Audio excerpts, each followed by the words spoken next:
Give yourself. Find the agenda again. Called, no, that's not here. She's been running in and out. You gonna be able to make the meeting tomorrow night first? Good. Good. Tomorrow afternoon.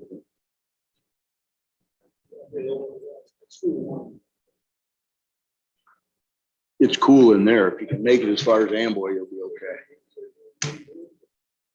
I don't know. I don't know how far she's gone. Did Becky give me a good, Right there at the bottom, right there. okay.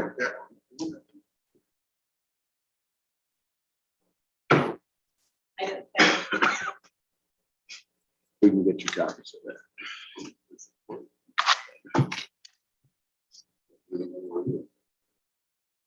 Oh, wait a minute. Oh, yeah. Yes, Yeah.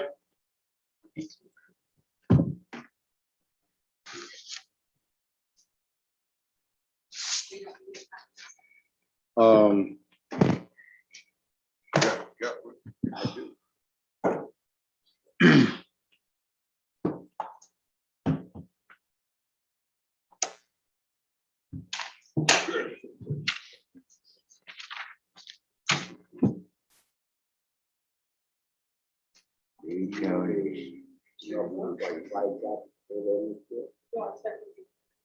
What's that?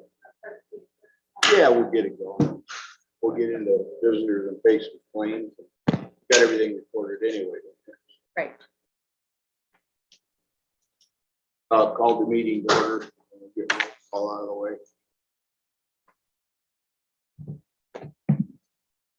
John Nicholson, Yep, here. Dave Bally, Here. Tom Wilson, Here. Marvin Williams, Present. Bill Palin. Sure.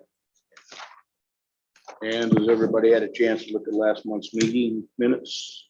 Yep. Looks all right. Any corrections or additions? They'll stand approved as read then. Yep. Need to introduce a couple visitors. We have Emily Skill and Anthony Navi. How about that?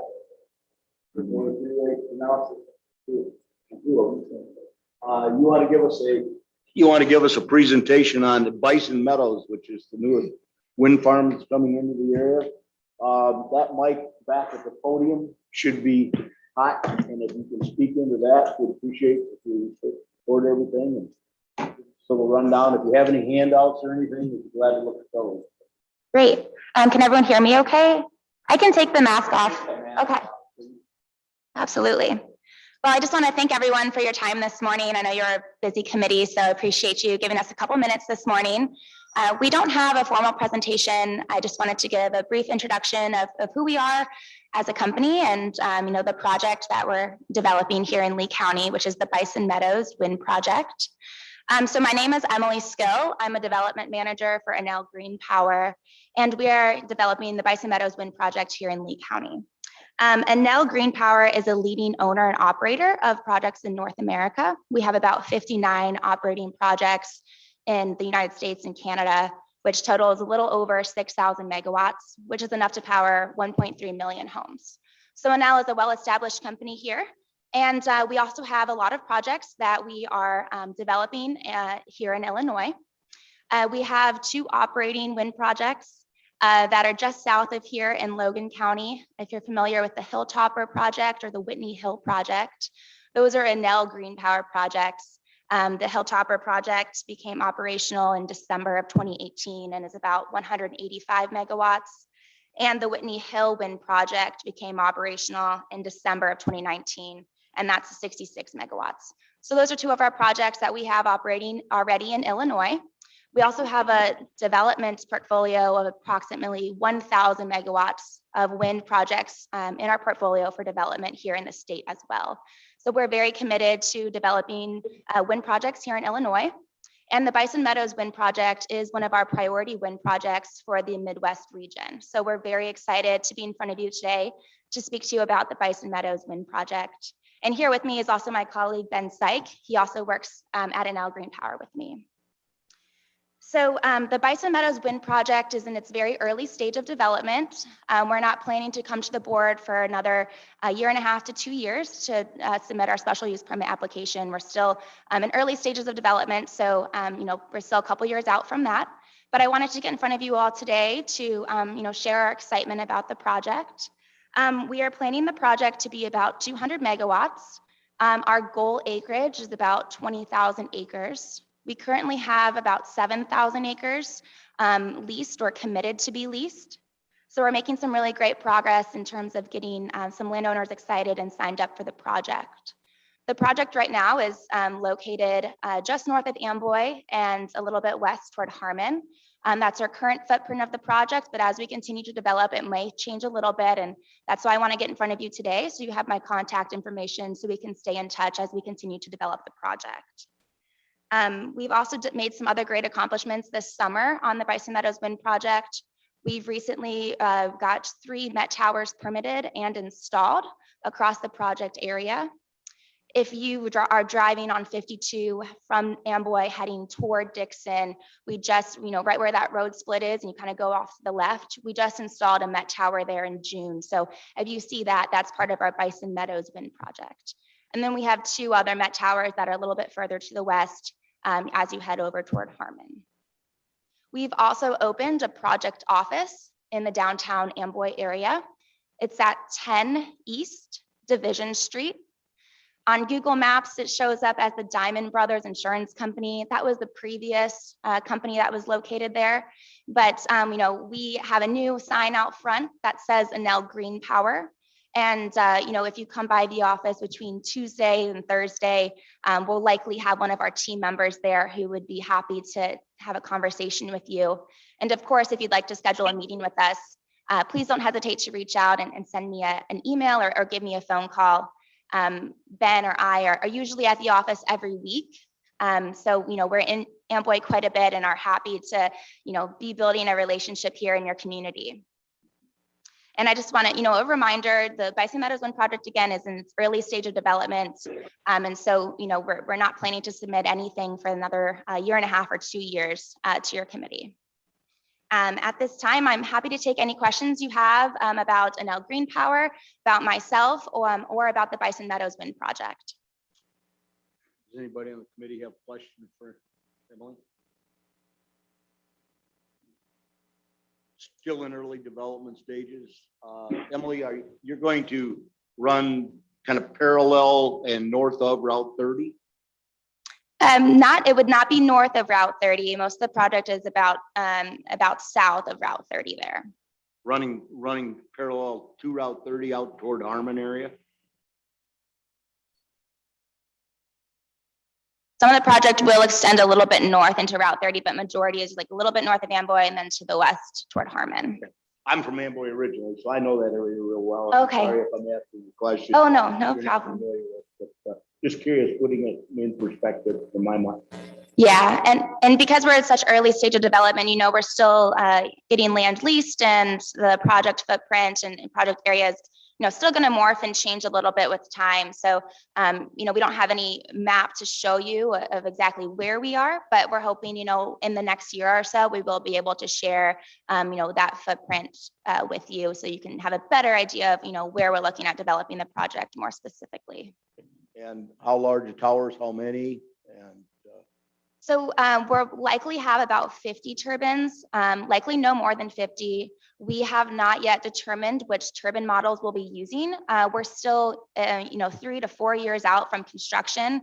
And so with the industry changing so quickly, we have not selected a turbine model and won't do so until we are, preparing to submit our special use permit application, which again, will be in another 16 months to 2 years. there again, anybody have any questions? How tall did she say it's going to be? What's that? How tall are these supposed to be? So because the industry is changing so quickly, we have not determined which models we'll be using at the project.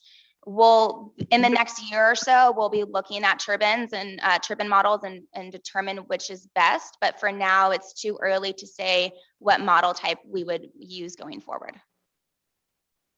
Answer the question, Marvin? Yes. I think they got an answer for you. Yep, so, anybody else? Thank you, Emma. Yeah, thank you so much. Yeah, thank you so much for your time. We look forward to being in front of the board and committee more often here, and please stop by our office if you have time. Okay, thank you very much. Down further on your agenda is the UTV ordinance discussion. As you're probably aware of, about 4 or 5 years ago, I believe, the UTV group tried to get an ordinance so they could ride on county roads. And because of some things down in Springfield and they, some other things, it kind of fell flat at that time. But it's been rejuvenated, and our state's attorney has written a resolution that we're going to be looking at our next board meeting. So you probably have seen it by now. I believe it came out in the packet.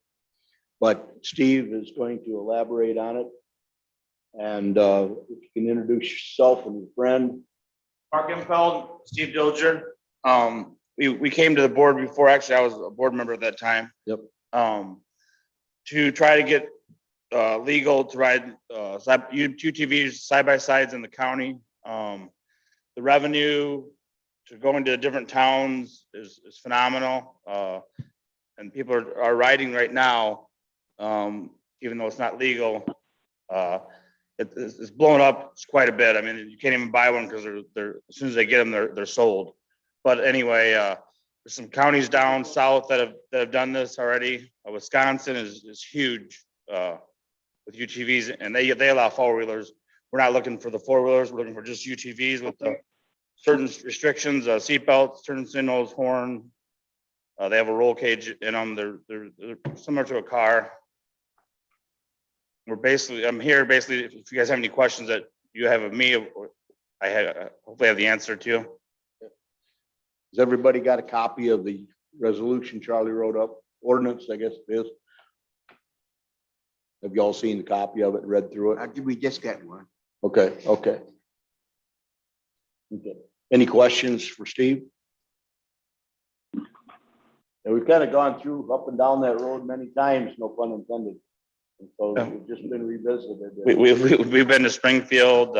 We've been all over. So Public safety meeting is tomorrow at 9 o'clock. we'll go to that as well. Yep. And they're the ones that the sheriff will report to that along with the rest of the law enforcement entities. And so Okay, that would probably be best, but I'm glad you came today. Sorry for the mix up, but it's. no problem. We're able to talk to the members of this committee. And they're all 5, obviously, board members, so you Exactly. get that too. No surprises that way. So, Okay. okay, thanks very much. Thank you. Appreciate it.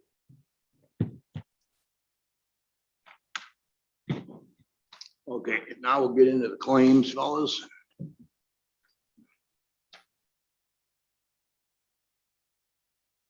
First thing will be animal control. You want to read that off? Dave, you want to just kind of read that off quick?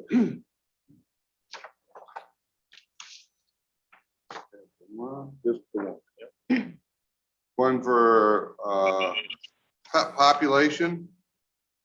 For Amboy Veterinarian Hospital for $390. total $390.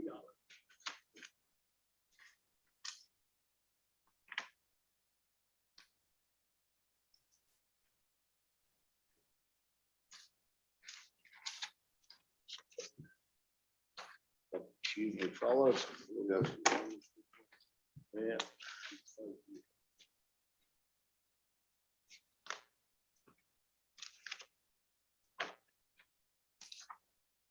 Didn't get well organized beforehand, had too many other things going.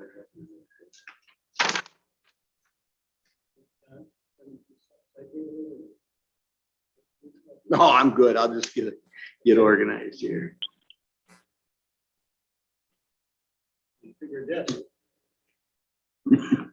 I do. Used to say it, we'll get it. And then we got animal control.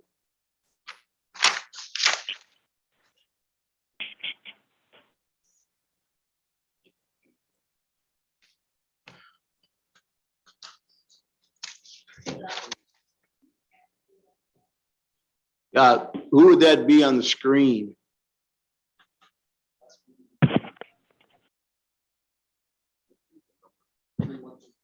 Three, one, two, four is the last four digits.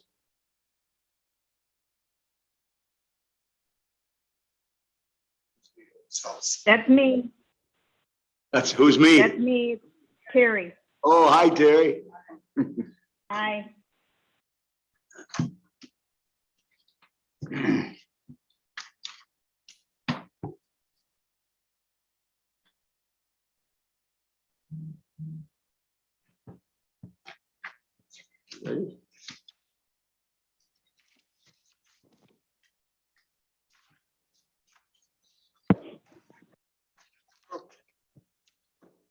Lee County Animal Control. Which one's this one for? This is This would be animal control. You got the claim. Yeah, animal control. all right. First one for the US Bank with receipts for $23.79.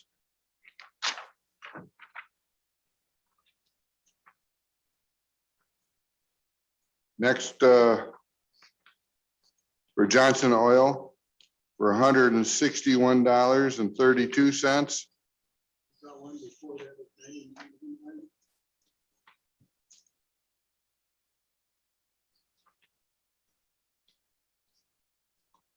Yes, I do. It didn't have a separate.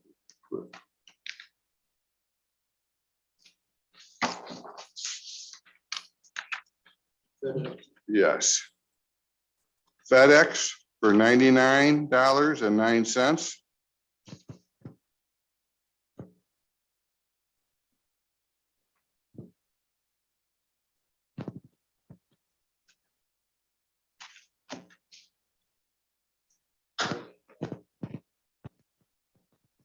Yes, and then Johnson Oil for $161.32.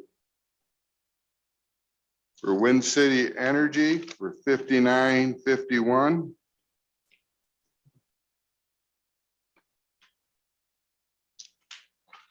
For City of Dixon for $38.96. You got one before that of Verizon for phones. Yeah, we do. See it here now, stuck together. Verizon for $112.92.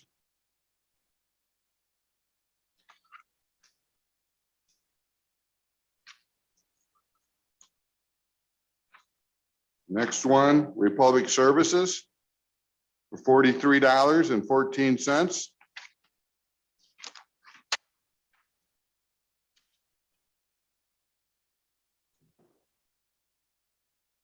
Or Kaylee Deacon for $347.50.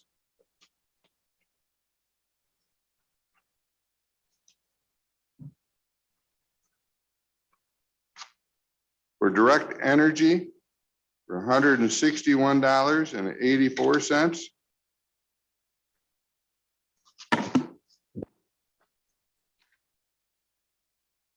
For Amboy Veterinary Hospital for $115.10.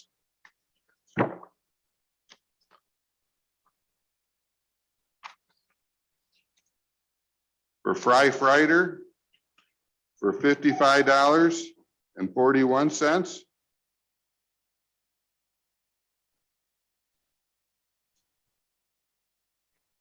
For Creative Printing for $231.41.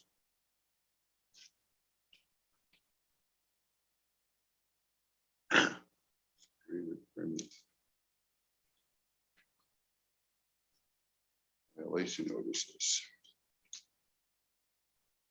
For River Ridge Animal Hospital for $275. Total, $1,724.99.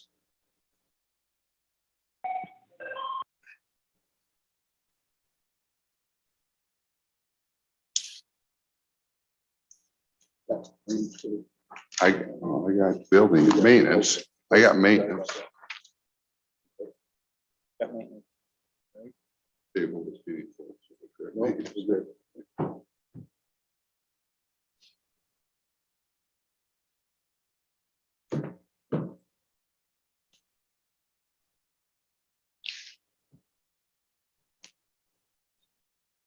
Maintenance field sheet.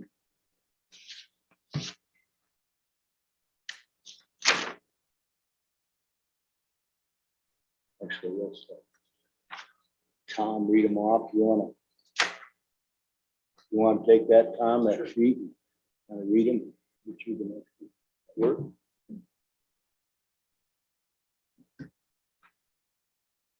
Okay.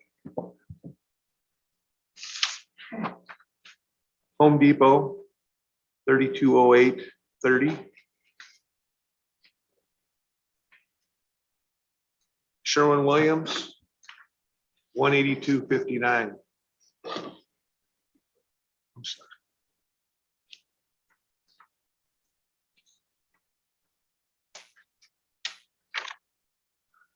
Prairie State for $8.64.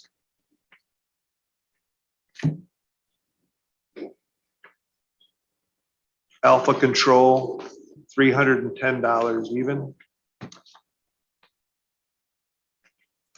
Johnson Oil, $229.74.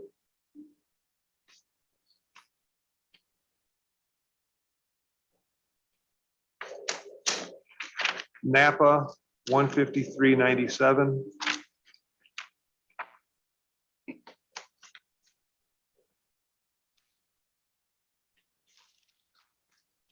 Direct Energy, $18,429.06.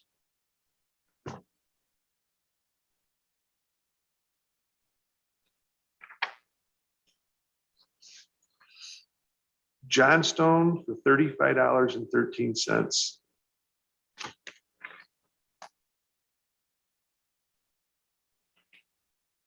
Bradford Supply, $124.21.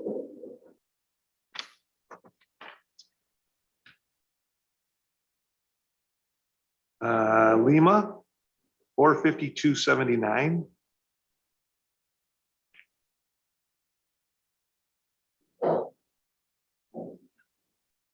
Aramark, $86.06.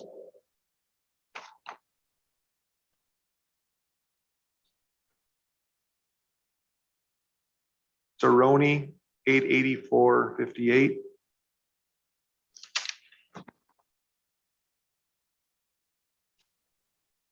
Johnstone, $111.48.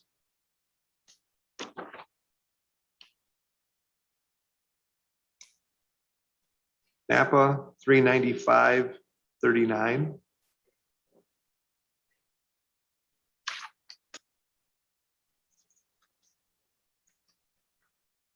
Nicor, $1,000.31.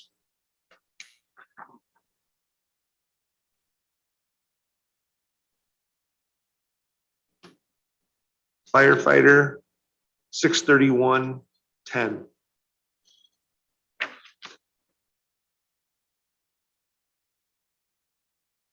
Johnstone, $90.27.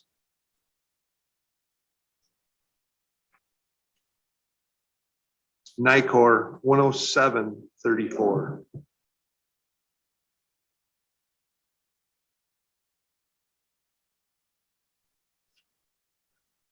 Windy City, $1,659.42 or $689. $1,689.42. Right? Yep. SBM 16307.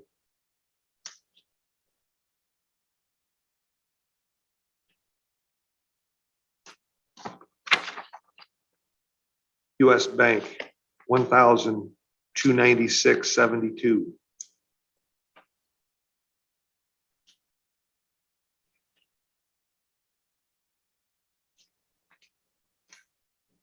Dixon Water 1,293.28.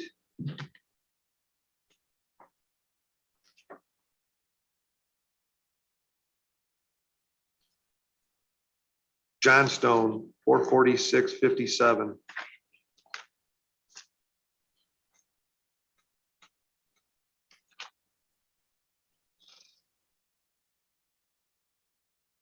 Ace $430.46.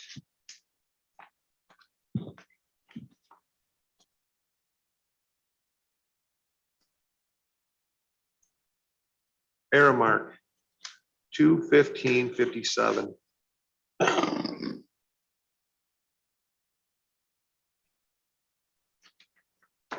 Napa $79.98.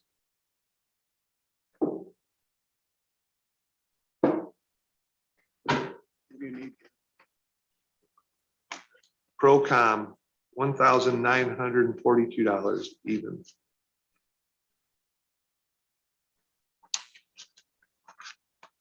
Aramark 259.69.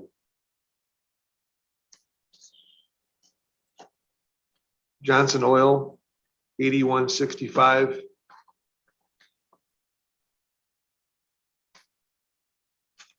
Sherwin-Williams $32.46.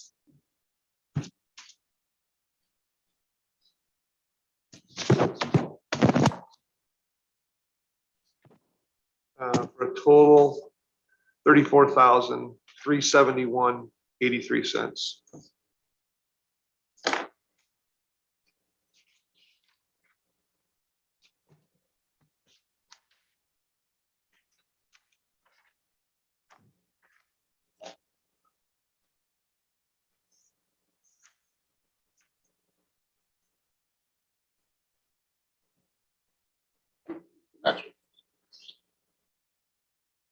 This would be zoning claims, there's no planning claims. Okay. Zoning claims. First one, the contract paper group for $292.50.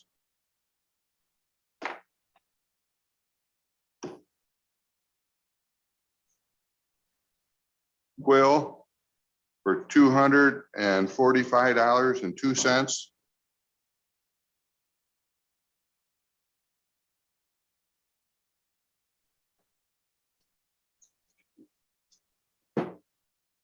For SBM for $102.08.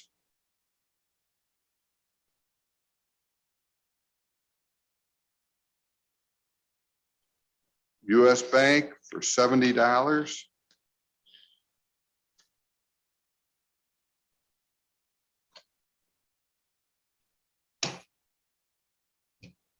Johnson Oil for $32.21. Total $741.81.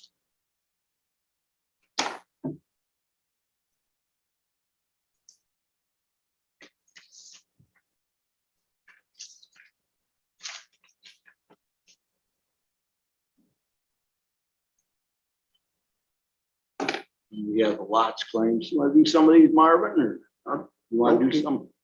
Okay. Thank you. Yeah. So that is. There's a left out. I appreciate that. Want to have Bill go ahead and read them? while I'm These would be filling the them in? lots claims. Bill to go ahead and read them while I filling them in here. You want me to read them? Well, you need to read them off and sign them, and Yeah. here he is now. For lots, first against Ace Hardware, for $220.77. Capel's Complete Car Care for $39.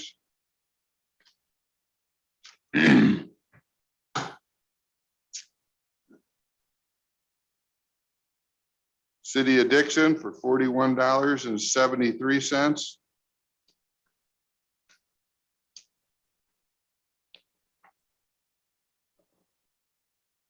City of Dixon for $37.55.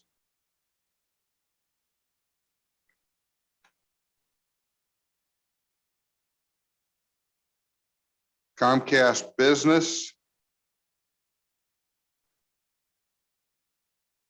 I got two stuck together. For $239.37.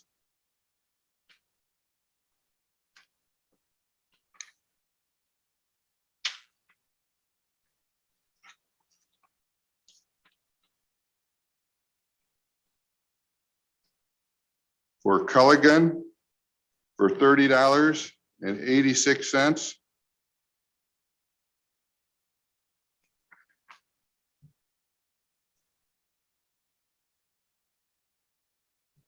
DC Computers, $89.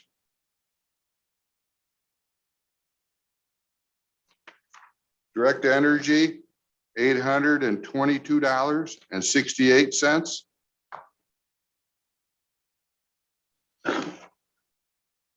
Effect TV for $1,999.25.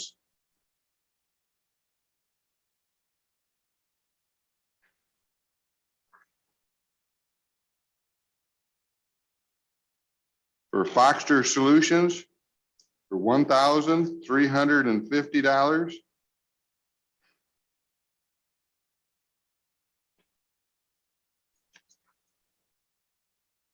For Hughes Services, $41,591.81.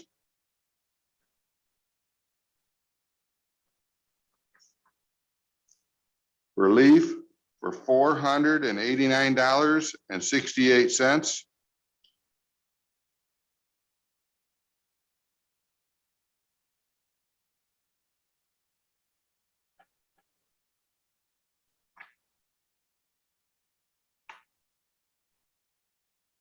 For Lee County Treasurer for $920.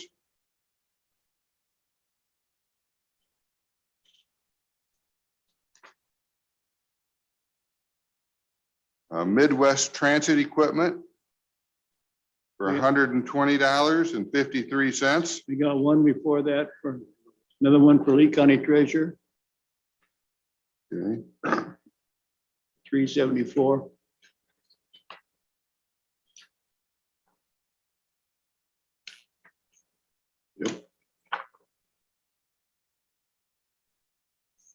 Another one for Lee County Treasurer for $374. Right.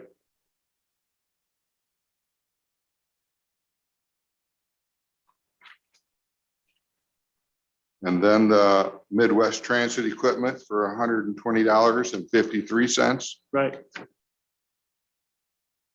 And then we have Morningstar Media Group. How do you have them listed, Bill? I've got the 8,300 as the first one And and $4,150 and $17,683. yeah, You have those? no.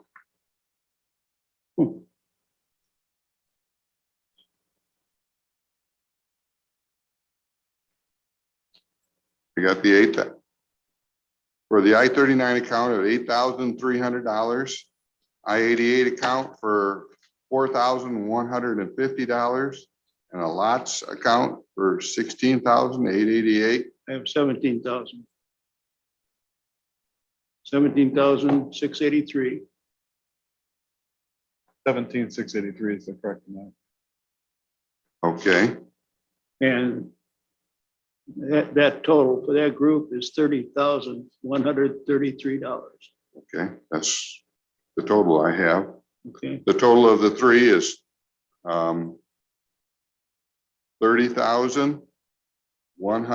$30,133. right.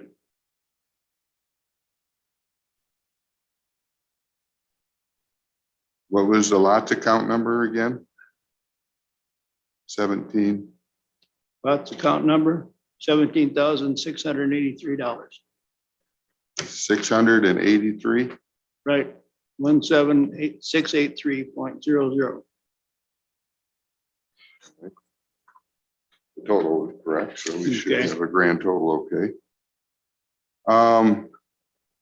Next is Napa Right, for $827.87.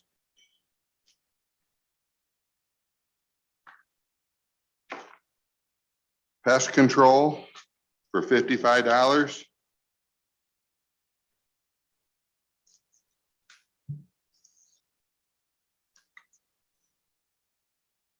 Republic Services for $110.53.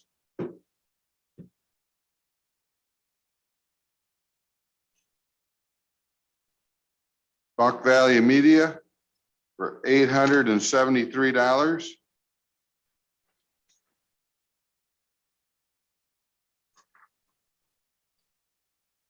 Sauk Valley Media again for $183.80.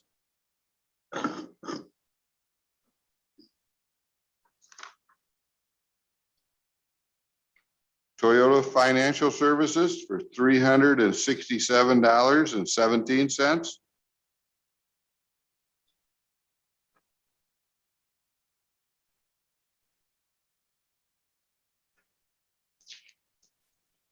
US Bank.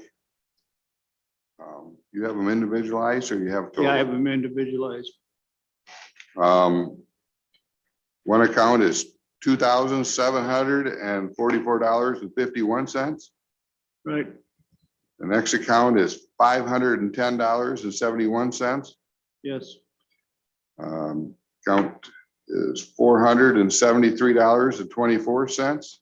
right, And the final account is $212.19 right, for a total amount of $3,940.65. correct. That's for supplies and professional fees, automobile and travel. A stack of receipts involved.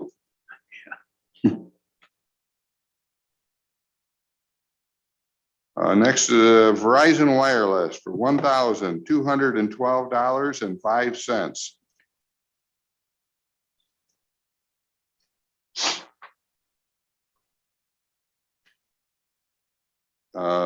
WEX for $14,360.51. Right,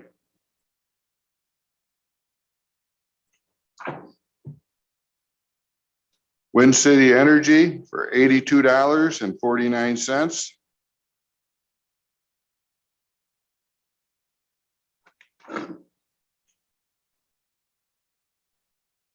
WRHL WYLT Radio for $285.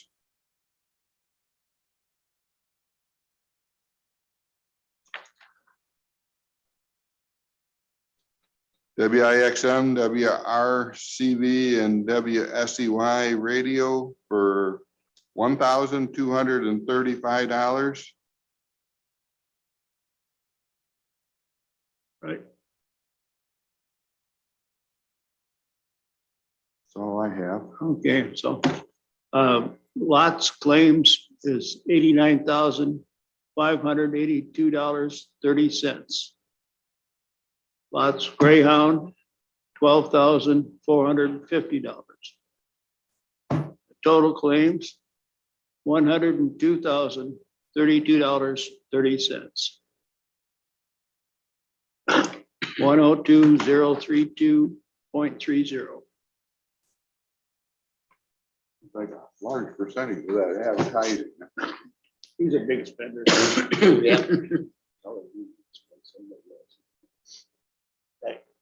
Right, Greg? I would like to point out that 84% of that goes to 3 line items, of which is personnel costs as well as fuel. And the other cost is the marketing expenses, which is spread over 3 different programs. I have on your agenda, I had Becky add, which is in this case 4F on the agenda, the motion to approve claims. But before we do that, there's been some discussion and some action taken by the Ad Services Committee to streamline the claims process. And at this point, I'd like Wendy to give us a little brief outline on what is going on there. I've mentioned a couple times before, not only at this meeting, but at open board, that I'm not totally in favor of minimizing claims. However, our administrator has come up with some solutions and come up with some guidelines from other counties. And, I have to say, in some cases, I'm changing my mind. Thanks, John. I'm just going to take advantage of this microphone being on and sit right here and address you. So I have had many conversations with John and Chris Norberg administration about the potential for streamlining this process. And I have to admit, I went even beyond where Chris started with this. And I've been doing some research by contacting other counties, and I got copies. And what you see in front of you is an example of what DeKalb County government does. So this is a report, although it's for the Sheriff's Department, which doesn't report to this committee. It's an example of a report that would come to you as the Properties Committee for all of the individuals or departments that would report to you. So you can kind of get a flavor of how detailed it is. So the workflow potentially could change like this. Department heads would take and submit their claims directly to the clerk's office, who data enters that into our accounts payable receivable system. And then the clerk's office would then print out this report and supply this to you at your committee for review. Now, that doesn't mean the actual pieces of paper, the invoices, couldn't be available for you to look at, but this summarizes it in such a way that you can quickly glance down and see what's being spent. The other advantage to this, because I also did reach out to our auditors, and the other advantage to this is the auditor loves the idea and the transparency of a report like this, because, you know, when you think about it, when you guys get to the end of your committee meeting and you say, we approve all the claims, well, you've seen the claims and you've passed the papers around, but there's no paper trail literally of what claims you did approve. This would provide that transparency and paper trail of what claims you actually did approve. It's not intended to take away your ability for oversight or to look at the invoices if you want, but rather to streamline it. What we then see is, again, a report like this for each committee. And then at the end, when you get to the full board, you would have a similar report, which is also attached in this handout, that would be funneled up to the county board. At that point, we would funnel together all the committee claims that have been approved for payment. And you at the county board then would see by fund the amount of money that gets paid on a monthly basis. And essentially, when you make a motion to approve claims as a full board, this would provide your paper trail of exactly what claims you're approving. Now, if you want to get into transparency, you could do what DeKalb County does, which is they take this one step further and they literally post these documents by month out on their website. So the general public could see exactly what claims are getting paid month to month. Now, DeKalb County is a little bigger than we are. They got more staff than we do. So I'm not necessarily suggesting that, but that's something, best practice that DeKalb County is doing. And I kind of liked it. As I said, I also followed up with our auditor, and because I wanted to get her or their best practices in terms of the process that we do. And she very much liked the idea of this report. I'll add one last thing that came up yesterday at Administration Committee. In my research, I did reach out to Whiteside County, and I did that actually a month ago or so. So Chris Norberg's original intention or thought, or the test, you might say, that we're using right now with administration is that any claim that's $2,500 or less, the county administrator reviews and essentially signs off on and looks in depth at the invoice. Anything greater than that, the committee then would review. That was his original kind of proposal or test that he wanted to do. To give you an idea of how that flavor might change, Whiteside County does something a little bit different, but similar. Anything that is $1,000 or less and budgeted would be approved directly by the department head through the county clerk's office. Anything from 1,000 to 10,000 is where the county administrator would get involved in reviewing that. Anything greater than 10,000 and all the way up to 30,000, you as a committee would need to directly review. And then anything greater than 30,000 would be a full board decision. Now, at each of those thresholds, I am referring to things that are budgeted and approved through the budget process. If somebody comes to you or me with something not approved, then obviously that's going to follow a whole different process to get approved. So this is just referring to those items that are already budgeted. So with that said, I just wanted to share a little bit with you. I am not at the point of being able to make recommendations at this point because there's one very important missing link. And that is that I have not yet been able to sit down with the treasurer, the clerk, and staff that would actually assist us with this new process. I need to understand, because I don't yet understand, if this is a practical, from an employee staff perspective, way to go about it. And I don't understand yet if our software program will allow this process that I've kind of laid out to you. So I've got some work to do yet. As you know, Treasurer Paula Meyer has been super busy with the budget process over the last few weeks. And although I tried to schedule a meeting with both girls, I ended up canceling it because it just didn't seem like the right time given everything she had on her plate. So I'll be coming back to you. But in the meantime, if you have any suggestions on the overall process, this is the time to throw those out. Does anybody have any questions on this for Wendy? Yeah, yeah, I like the division, but I also see a division here, it's a sequence number 3007 for radio communications, and then Sheriff General.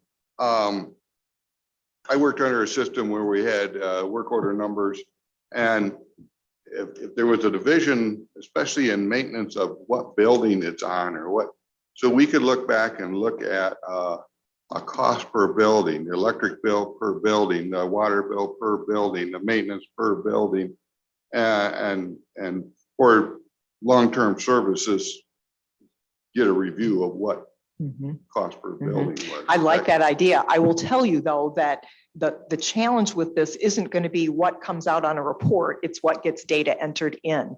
And I'm looking at Greg sitting behind you. And my question to him would be, on the electrical bills, do we get it divided by building that it could be data entered in?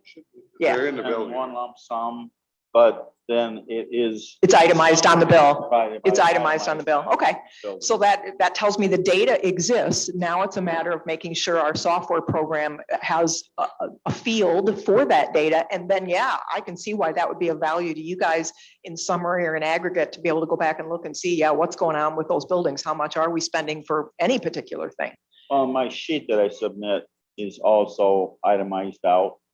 So it's itemized per building, and the amount, every time I turn in a claims. Yeah, I see the itemization on the sheet, but then we don't have a complete, it'd be nice to have a spreadsheet and say, oh, well, the old courts building costs this much, new courts building costs this much, and maybe we gotta look into some point here or something that we don't, unless we look at it overall, we can't. I can definitely see, especially with regard to maintenance, that would be useful or helpful. I'm not the person that's most familiar with the software, but I'm going to write that down as a question that I can ask when I do meet with Paula and Nancy. I do separate it out in my computer already. When I enter it, I don't enter it, even though Paula simplified everything for like gas is every building. I still have it on my computer.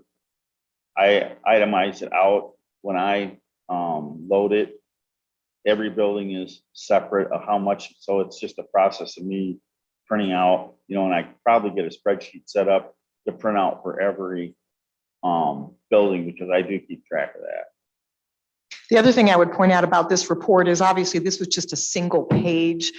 So it's not real, it doesn't show you all the variety of ways they itemize it in DeKalb County, but I can tell you they will do it by fund.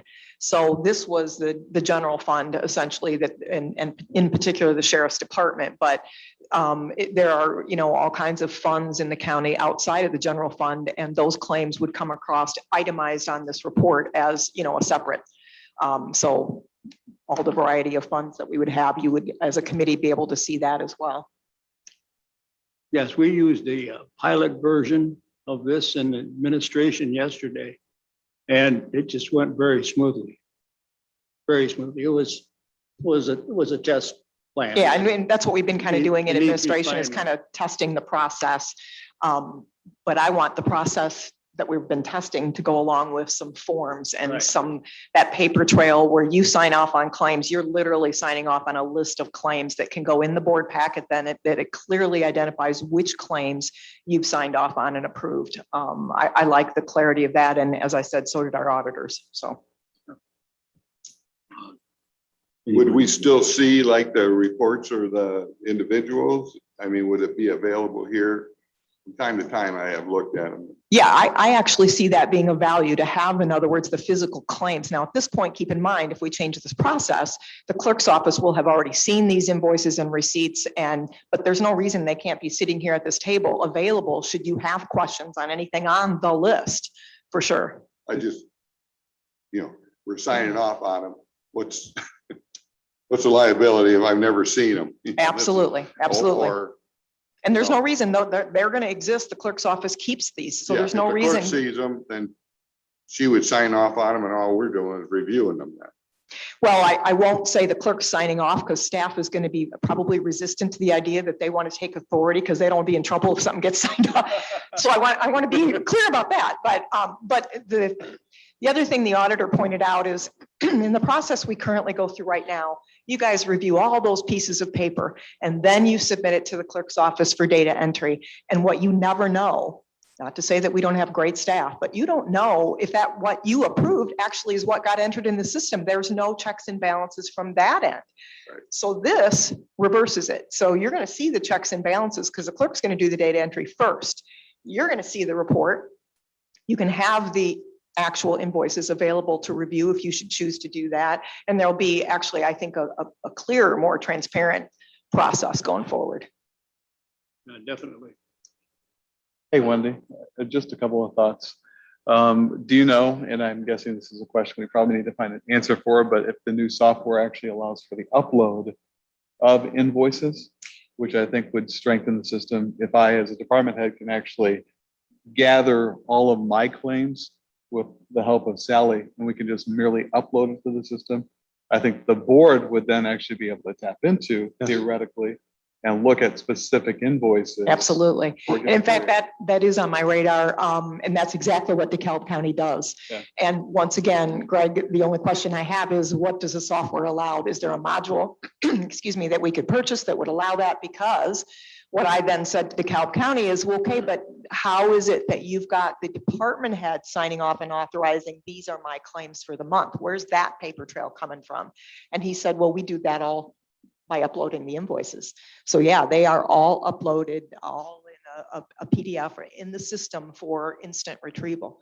Once again, I'm going to caution you that I don't know yet what our software does. So I can't say we're going to do this. You could utilize purchase order type mentalities that we do in business where each bill that Greg applies towards a building goes to the purchase order of that building. So at the end of the month, all the purchase orders, the PO number, whatever, shows that building and what stuff was put to that. It's an open-ended purchase order to be a monthly type thing, but then that's upload, you can upload that stuff and then seeing it before these meetings. I mean, we're reading off stuff, putting our names on it and whatever. I'd rather see it prior to the meeting to where if I have a question on something that Greg or Greg are doing, I can actually ask it during the meeting and not have to physically go through and approve these. If I have a problem with something, then I can ask it at the properties meeting. The properties meeting, we should be talking about properties. Not So in other words, you'd like this to be done, but then Absolutely. forwarded to you as a part of the agenda packet. 100%. 100%. I agree. Before I even come here, I'd like to just look through and Greg's got everything listed out, like he said, but it'd be nice to say, wow, what is it, 10,000? I gotta ask a question on that. Right now, we're reading them off, signing our names. I couldn't tell you I couldn't tell you, and it's not, I'm just saying this is a financial thing, not a properties Right. committee, as far as I'm concerned. I want to see the bills, and I mean, it'd be great, but every board member should be able to see the bills. Mhm. But applying it through a purchase order, if he just told us we're questioning his advertising, 14,000 some odd dollars to whatever. And he said, well, that came from 3 different funds. If he had a PO and he had it broke down, he'd have 3 bills for $14,000 that went to 3 different funds. Am I wrong in saying that? No. So that way it's giving some clarity on what it's for, not just saying, wow, he spends a lot of money on advertising. It's broke down into department and or whatever fund he's taking it out of. And then the purchase orders can be done monthly, or you can have an open-ended purchase order for the year. I mean, and it doesn't take special software. They have it online all day long to have purchase order type things that makes Greg's job easier, where we don't have department heads going back and approving bills. When they have a purchase order, the purchase order gets sent to whoever pays the bills. And when that bill comes in, if there's not a purchase order that matches that dollar amount, it doesn't get paid. So, I mean, it's real simple that if Greg gets something and he's got a PO number and he applies that PO to this said amount, and if that bill comes in and she doesn't have a PO number attached to that, then it doesn't get paid. Then it comes to you or whomever. But that's the kind of thing in business. I mean, that's in my world, but it's very simply done. It's through, I mean, I'm sure Paula could do that. I'd like to explore that a little bit more with you, the purchase order concept. I love, love, love the idea of this list being prepared in advance sure. enough to go out with the agenda items, because then you do feel like you have some time to absorb it and ask questions when you get here. So I really like that. I want to also remind you, and I've got a couple department heads in the room here, that this also means a change of practice that's been a long, long time in place of making sure they get the claims to us in a timely manner to be able to do that. And I'm not saying they're not going to be willing to do that. It's just change. And so my goal was to, again, get a process in place that was practical, given the software we have, given the staff we have, be able to make that recommendation to you guys, and also to be able to get buy-in from the department heads, because I think it will be a cleaner, more streamlined, like Greg pointed out. I would love the idea of being able to upload those invoices, and department heads. I don't know if you realize how much time it takes to prepare that and exactly right, but- photocopy it. It's ridiculous. But with a purchase order system, Wendy, Greg won't see a bill. He'll apply, I mean, whoever's paying the bills is gonna have, you're asking them to get the stuff to you sooner. If he has a purchase order and it's applied to a bill and the bill comes in, it's gonna be on her desk. with the That's kind of purchase what I order. want to talk to you a little bit more about, Tom, because I'm not sure I understand, and this meeting maybe not the place. Sure, I'd love to understand. chat with you about it, but because here's the thing, from an authority standpoint in local government, that department head needs to sign off and say, absolutely, I've approved this claim. So I need to work through But that he- in my he- brain. He would be signing off, the purchase order would be him signing off on it, saying that bill is acceptable. And that's- well, Under we that, can yeah, talk about we'll that. talk Yeah. about it. But And anyway, that- I that's love, a similar situation I similar- worked at under the too, new- where yes, even if I absolutely. had to buy 100%. something first, for the university, I had to put the work order number on that claim. Yeah. And it had to then go back through other offices. system, But yeah. everything had to be itemized on a work order number, including my daily hours of work. So the other Yeah. goal here with all of this was to try to eliminate what we refer to as the claims paid in vacation. Those are the claims that didn't get in time for these meetings, but yet still have to be paid. Right. We're trying to minimize that. So the idea that a claim could come through and be, paid as soon as it gets here, would certainly help that. I just want to make sure under local government accounting laws, rules, that we're following Oh, what we sure. I need mean, to. We've done that with the state of Illinois. I've done a lot of work with the state of Illinois, and that's. I don't want to hijack any more of your meeting. I love the ideas. I appreciate the feedback, and we're going to keep working on it. So thanks, John. Thank you, Wendy. And I have to say that initially I was not in favor of it, but as it gets tweaked and refined and matures, I really think it's going to make it much more transparent for everybody as we go down the road. And it probably will save us some time. I have yet to see where it will save us money, but the process, but that will come hopefully as it gets bigger and better. And it's the old cliche is nothing's consistent with change. Yeah. So Well, I think the system we had probably worked fine when we had one Absolutely. courtroom and one Back in the courthouse and stuff. 1960s? That's We've that's really exactly right. expanded, and this is the need for administrators and Yes, stuff. we need to It's a lot change it. bigger thing. And I so. think we have in Windy, somebody who can get together with, the other, two parties involved and make something out of this. So, wouldn't look for it next month or the month after, but I hope think as so. we I go- hope so. A lot of this is going to be contingent upon Paula's schedule. As you know, having just come on board as the administrator, I didn't play a big role in the budget process this year. So she's really got a lot on her plate right now. We're looking for that to change in future years, but right now she's got a lot of, and don't forget, this is the collection timeframe for real estate taxes and distribution. So she's begging me to give her a little bit more time. So I'm trying to be patient. And patience has never been one of my virtues, just saying. We'll get this done, and then as Tom suggests, as it matures, we'll get it, hopefully it's sent out by Becky in the package. So everybody has a chance to look at it prior to the meeting, and we won't be quite so rushed. And as everybody has said, it's the properties committee, not the finance committee. Hey, So, John, if I could throw 2 more cents in before the discussion is complete. Sure. I know that one area that I meant to bring up last month and I haven't looked into it yet is there's forms for grant funding in the state of Illinois that we have to fill out annually. I have to fill out probably 4 or 5 called programmatic risk assessments. And it's a series, probably 5 pages. I'm sure Charlie has to do some of that with the violence funding they also receive. But basically, there is a question or two about whether there is a committee or a process. Can't completely off the top of my head remember the verbiage, but when you're going through a review of the claims, of the expenses, what is that process? And we have to answer yes or no. Is there a structured process for doing that? I'm gonna at least look at what I have to answer, and I'll forward that along to Wendy for her inclusion in this discussion, because I think we don't want to infringe upon that as a process element that we have to keep in place for state funding, grant funding. Thank you. Just need a motion to pay the claims. Okay. Bill, Marvin, all in favor, say aye. Aye. Any opposed? Okay, and one of the things I wanted to get done and didn't do it because we had a couple other things that distracted me. I would like to start having the department heads give their report as we review the claims versus having 2 separate things, it hangs them up less time. Terry, are you still on board there? Okay. You have a report, Greg? Yes. Maintenance has been busy with Mr. COVID ramping back up again.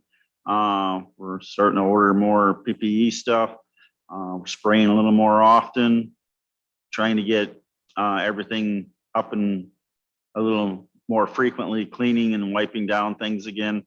We've also been busy painting different areas, replacing some of the stainless steel door pushes on the new courthouse on the south side of the building.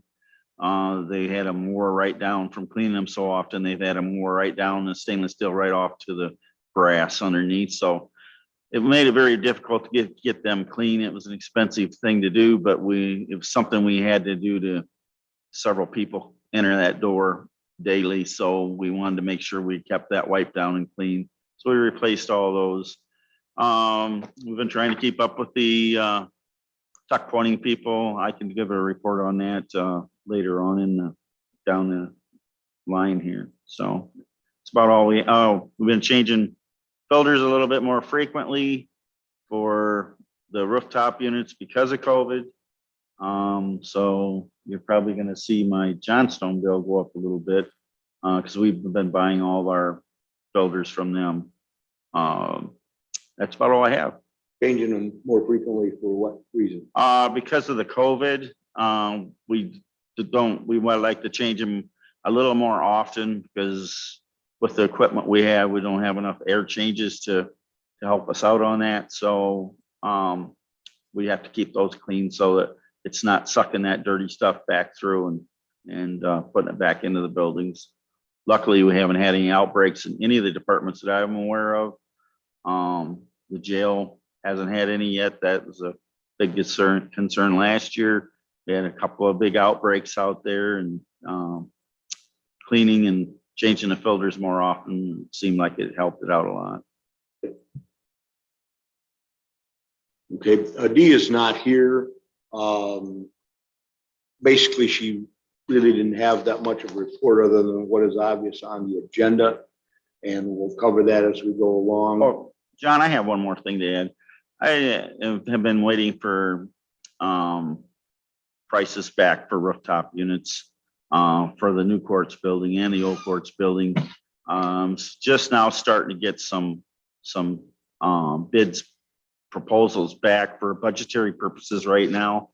Once we get all the numbers in and get them together and see who's proposing and what and going through, then I will probably be proposing something in the ARP, American Rescue Plan, to see if we can be lucky enough to have that cover that expense. So as soon as I get that, I'm still in the process of meeting with people and going over, because both buildings are pretty big buildings and it takes a lot of work trying to figure out what goes where. And we didn't have any prints to the old courthouse that were very good. And one of the contractors actually went back to the architect that did this building, and he was able to pull up a CD and make us some CDs and some prints on that. So now we are up to date. We do have some prints for the building. So that was very helpful. So Figure that out. yeah, he had looked through some of our old books and found out who was the architect on it, and he happened to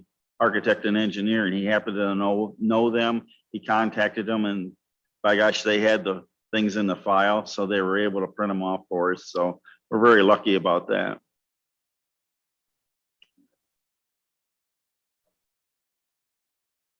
Either CD or the print or anything. I agree.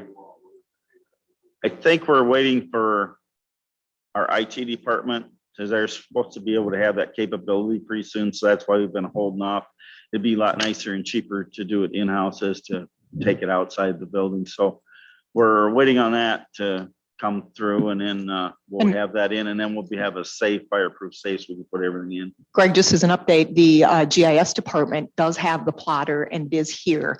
There's a workaround right now to make it operational, but there is a technical difficulty that they're working with the actually software provider to overcome, but it's in place. And so that is going to be an option. I would put that shout out to all departments that we now have a large scale plotter printer that will scan and put these on to whatever medium you'd like to save these for future reference.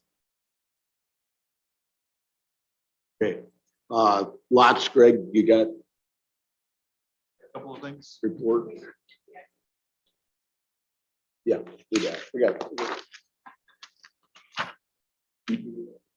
Yeah, I just said that. in my We're mouth. just It kind came out my of a mouth. little sidetracked here, but we'll get, I made the motion. It's already- Yeah. Go ahead, Greg. I'll hit the highlights. Basically that number one section. We're still working with IDOT with approving and getting executed contracts for FY 2022, the state fiscal year. That hopefully will be wrapped up within the next few weeks. Keep your fingers crossed. Setting up operator audits. We basically go into all the operators and those with contracts with the system and look at their requisitions for supportive documentation. And we actually gather that, bring that back into our binders so that when we have audits at the end of the year, we'll actually have supportive documentation to support those requisitions. And also at the same time, have discussions if we think there's changes that need to be made with their requisition process and how they submit those expenses to us. Based upon the budget presentation, I know there was discussion about indirect cost. I've been doing some research, reaching out to IDOT, and also doing my own research with what that process would look like to capture potentially more or cover more costs for the county that would be eligible for reimbursement through our IDOT contracts. Nothing to firmly share in that discussion yet because I was on vacation last week, so I didn't really discuss that too much. Other than that, I will push some of the other messages, the highlights. We are doing a little more advertising on the back of our buses. Some of the vaccination messages from the health department. KSB is also interested as are some other larger businesses that are looking to hire individuals. Operational changes, we're rolling out employee performance reviews. We're also using electronically sign-in technology through QuickBooks to capture tracking of staff time, which I think is obviously pushing us in a more efficient manner. We did have to replace a dispatcher via Hughes contract. CARES contract is now grown to north of $18 million. And it's probably closer to 19 by now, but I need to do an amendment with IDOT to push out some of those funds for reimbursement through the Greyhound bus lines, as well as Burlington, as well as the local system.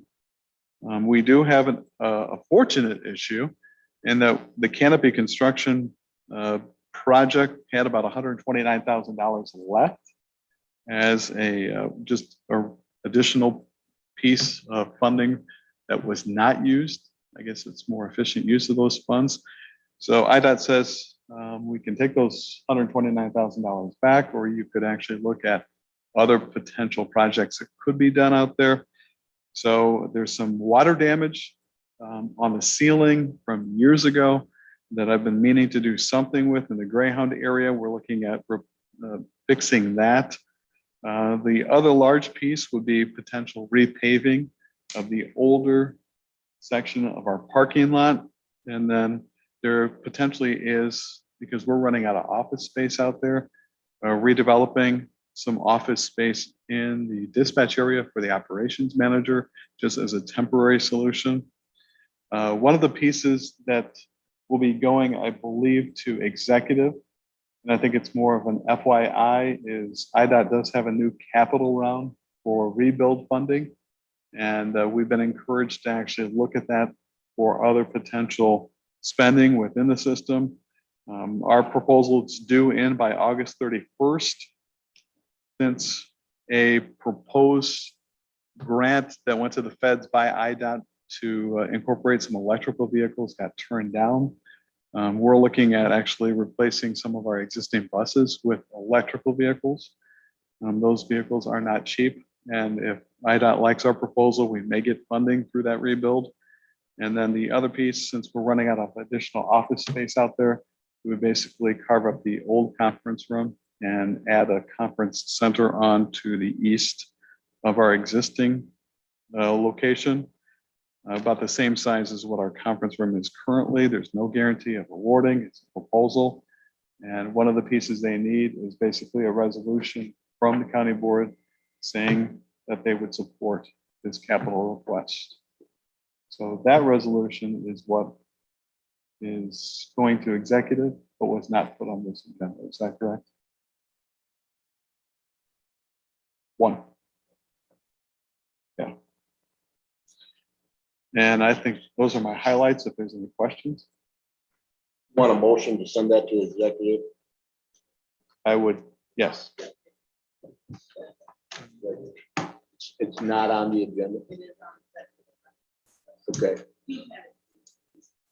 Charlie, can we just make a motion to send that resolution to executive even though it's not on ours? Will you support it? Bill, You can't, make a motion. no. The one thing that I would bring up on this resolution that was of concern to me was just the sections, section 2, 3, 4, and 5, where it says Bob Olson of Lee County, just changing that to Lee County Chairman or Chairperson, just in case. I always think worst case scenario, if you've got Bob Olson getting hit by a bus, it's gonna be somebody else. Want to hand it back to you? Yes. So you were supposed to have this. I wasn't. Oh, what? I'm sorry, it got clipped inadvertently to another piece of paper, stapled to it. But I'll hand this around, but it's not on the agenda, so we can't take any action. I'll Everybody's hand got it it. around, you can review it, and that's what will be going to executive. Everybody has a copy on their desk. Okay, okay. Great, okay. A quick question on, just for my information. Is it Lee County owns the building and the land where your lots is at? It's a co-ownership between Lee County and IDOT. It's very similar to the bus arrangement that we have, where both entities have full equal share in the facility and those assets. Basically partnership with Yes. IDOT on that. I guess, yeah, why? What? Well, part of the language in the annual contracts is that if the property is no longer being used for public transportation, it is effectively, Charlie can correct me if I'm wrong, he's supposed to go back to the state of Illinois. That was the intended purpose of that property and those assets. And I haven't seen that, so I can't answer that specifically. I guess just curiosity was, who's responsible remains, what is it? Whose property is it? But it's okay, I don't understand it yet, but Until legal opinion can give me a better direction, I'm just assuming it's the same type of arrangement that we have with our vehicles. We basically co-own those. We have control of those equally until we request that IDOT release their portion of that lien to Lee County to do with what it would like to. okay. My question based on was if you're gonna do some work to the building, who does the work or why, or who's responsible or who, It's an asset that's being approved with both sides saying that they agreed to the work and it's being proposed. The veteran- My question would be, is, a lot of stuff is IDOT. I understand all that. Yeah. When we actually have a government that is going to try to balance what we have as an absolute catastrophe, and we don't have the funds that we're spending money on, and the state abandons us, are we just gonna be, is that gonna be our building? When the state says, we can't fund you anymore, Greg, you know what? We're not doing the bus program anymore because we can't afford it. Then what? That's what scares me, is because the funding in the state's gonna run out. When there's 100, I've done a lot of work in the state. The state owed me a lot of money for a long time because they didn't have money. So sooner or later, one of the top 3 states in the country that have big time issues, and it's gonna come back sooner or later. And I guess to speak to his point is, what happens when that's all done and IDOT says, well, you know what, you're on your own. Good luck. Then what's the county endure? That's always the potential eventuality, Tom. And that's always the discussion. That's always the discussion point that's brought up. Yeah. What I'm hearing is the funding's not going away from the feds because a lot of it's being fed by the federal government. It in fact is supposedly increased or proposed to be increased. And a lot of also the other section, some of the downstate operating assistance program funding is by legislation supposed to go up by 10% every year. Whether that ever ends, I would think that common logic would seem to indicate that that has to be changed at some point. Sooner or later. Because we're looking at having $2 million in downstate operating assistance program within the next 5 years. So we have growth of $1 million that they want to see an increase in public transportation and those available resources, especially in rural America and rural Illinois. So right now, it seems as though the investment is there with the right administration. Right. Well, no, They could change that in a Again. heartbeat. and even if the federal government's mentioned in the funding, that even scares me even worse. So, They're broken the state worse. I was just asking, just a Break it question. on down. It makes actually planning quite tricky. Oh, I'm sure it does. And Sure. I guess from that perspective, as we're moving hopefully towards a mass transit district within the next year and a half. Sure. Have to also plan for that model, They can't stop. because if you do, you're just not going to be responsive to potentially an increase in ridership in the 2-county area or greater. Because if the state of Illinois says to you, you got $127,000, use it or give it back to us. Yeah. Your first reaction would be, use it. Because where's it coming from? And you'll never get it back someday.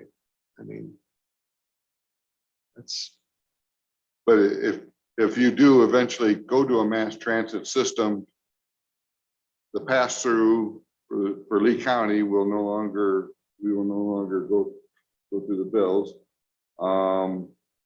But we are still part owner in the building or the use of it, or will you guys find another site and do a complete Dave, it comes back to the language that's in the contract, and that since the grantee agreement is changing from what used to be, we'll say this hypothetical situation, it goes from Lee County to the Mass Transit District. The Mass Transit District is now the grantee. And as such, if you look at the language, and I'm not a lawyer, Charlie is, it would seem to indicate that the grantee switch would then also switch those assets over, with the intent that they be used as they were intended, as to why funds were given to build that structure and to actually purchase those vehicles. That bleeds over more into what would be negotiated and agreed upon between the parties. And we're not there yet. This is way over my head, but it's like, wow, we're into something. Yeah.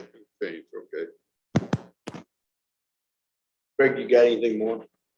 I think I took enough time, so not unless somebody else has other questions. Good. Okay, there's one brief point down the line and I'll let you get that. And then I think that's all there is for you to do. But what is the status on the Mass Transit District Advisory Board? We're gonna get together soon and Yeah, I would like to see a meeting set up within the next 3 or 4 weeks so that we can keep this process moving forward. Yes.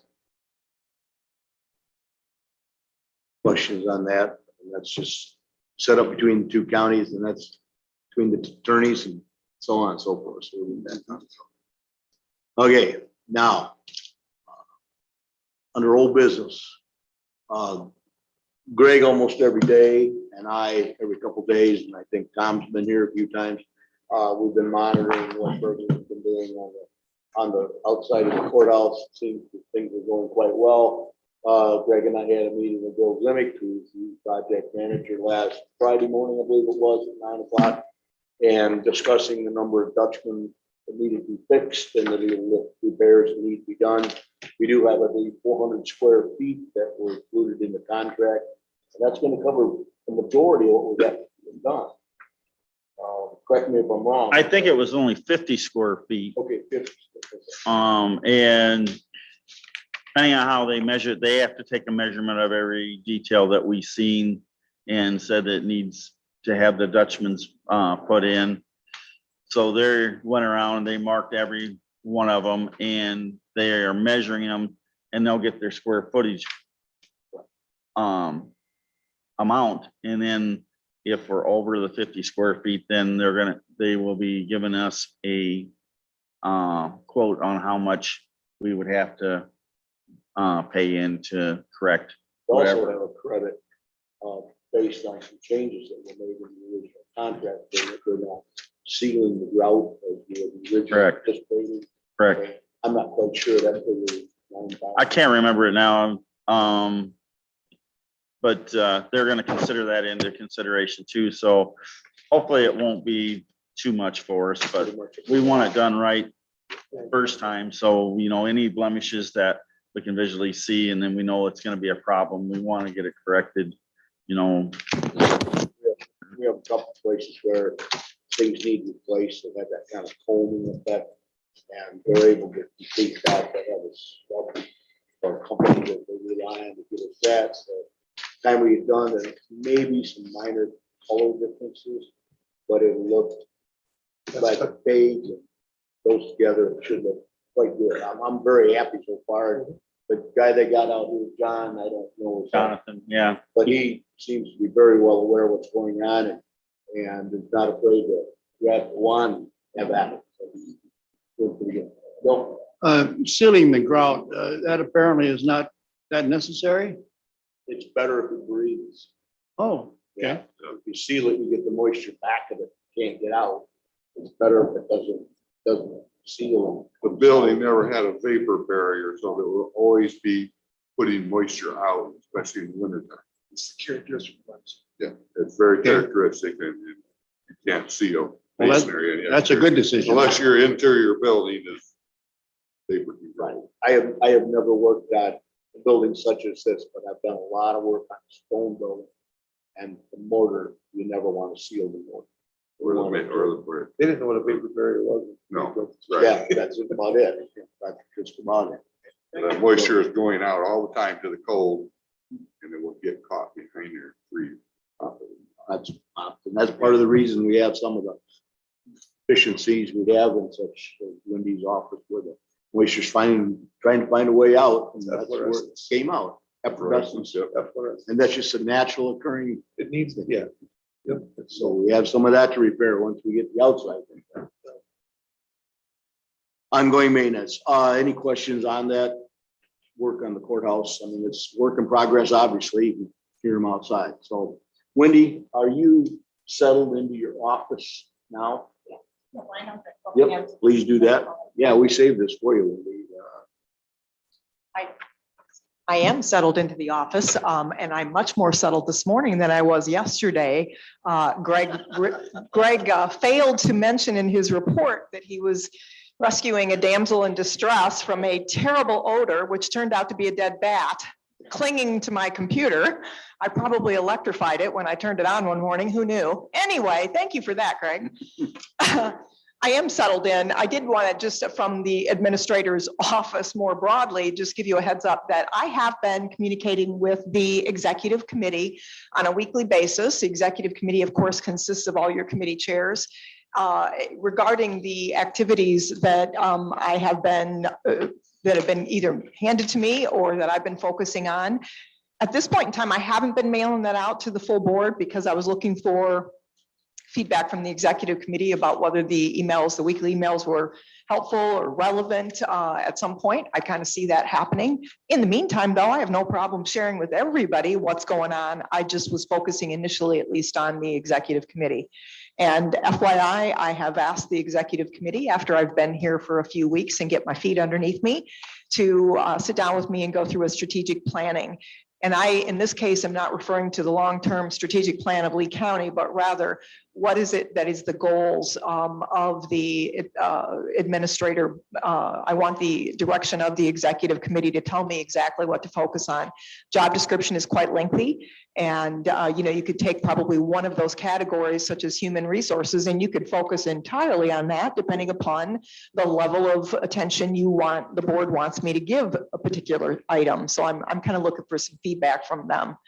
In the meantime, I'm taking on whatever gets thrown at me, sometimes more gracefully than other things, but I'm working towards it. Speaking of that, John, the next thing on your agenda is the meeting room reservation and use agreement. That's something that I mentioned to your committee last month that I would put something together for your consideration. So you received a copy of that in your packet. Hopefully you've all got one there on your desk. I did have a couple of questions on this, and for the record, this has not formally gone to State's Attorney Charlie yet for his approval. I wanted to make sure that the document I presented to you all was met your expectation or approval before sending it on to him. So with that said, there were a couple of specific questions on the document that I had as I was preparing it. But before I get into that, I'll let you more generally talk about, is this what you were looking for? So is everybody familiar with what we're referring to? It will be on the hourly or daily rental of this room and the committee meeting room, which is going to be less. Have you had a chance to look at it all? So the original idea, I think, came from right now, the rental fee for these rooms was like an entire day rental fee of $100, as I recall. And the question that came up is, would we rent it for a smaller increment of time? And so that's one of the questions I'm addressing to you. The other thing is, as I was developing this agreement, one of the first things I do is I go out and research, well, what's everybody else doing, just to get some best practices or some good ideas. And I noted that in many cases, the public entities were not charging a fee at all because they felt like it was a public building. And so my first question to you is, do you want to continue to charge a fee? And to be clear, we've been doing that in the past. Although we don't rent the room frequently, we have been charging a fee in the past. It makes no difference to me. I just wanted your feedback on, yes, run a fee, or let's not charge a fee. Anybody have a question on it? Marvin? I have Don't we charge best? Pardon? Don't we charge them? Microphone, Marvin. Yeah. And microphone, Marvin. Oh, excuse me. Do we charge best? We charge best rental agreement annually for the space that they use over here. And I think a part of their rental agreement is they get to use a meeting room once in a while. So it's a part of their arrangement that they're over there. So yes. Right. They're charged $600 a month. So my personally feeling that I don't think that we should rent it out for free. Is there any assumed liabilities from the county by putting a fee on it, Charlie? Is there an assumed liability that there's nothing with the county that we'd be responsible for if we did have a fee on it? No. No. I did check with our insurance agent as well, as was recommended last month. And the recommendation to him was, you know, as far as a fee or not, didn't matter to him. That was a local decision. But he did agree that having the structure of an agreement, even if you allowed it for free, having the structure and, you know, identifying that the county is not going to be, not necessarily, Charlie can assure you that not necessarily because you have that in agreement, does it avoid all liability, but it at least makes it clear and on record that if you use the meeting room, that you're liable, the entity renting or using the room would be liable. So he liked the idea of formalizing even the free use of the room in an agreement like this. And you've seen some language that I included that he considered. Again, as to whether we charge a fee or not, 6 of one, half a dozen of the me. That's entirely up to you. Is the county allowable for if someone get hurt, fall and break their leg or something? Well, that's one of the things in the agreement, Marvin. And again, Charlie can probably tell you that this isn't necessarily going to eliminate risk, but it's going to attempt to minimize it by saying the county assumes no liability for loss, damage, injury, or illness incurred by the users of the facility.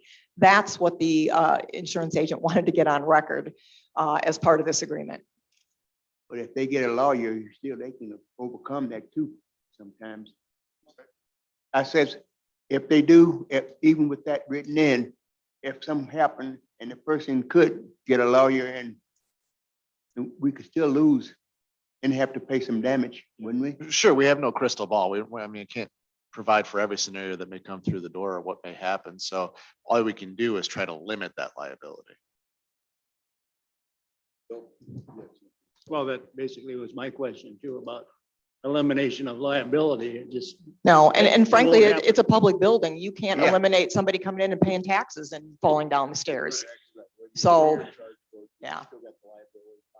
exactly. And you'll notice that I've also, and I'm not even asking this of a question to you, I just assumed this is what you meant. I have limited the use of these 2 rooms to regular office hours. So we're not having somebody, a maintenance guy or somebody having to stay here at night, make sure the building gets unlocked and relocked. It's literally during normal working hours that these 2 rooms would be available. That also is going to minimize, you know, risk and issues by just making sure that we're all in the building at the same time they would be in the building. And again, right now, we don't have a high demand for this. This is just in preparation for if someone does ask, as we've had somebody ask before.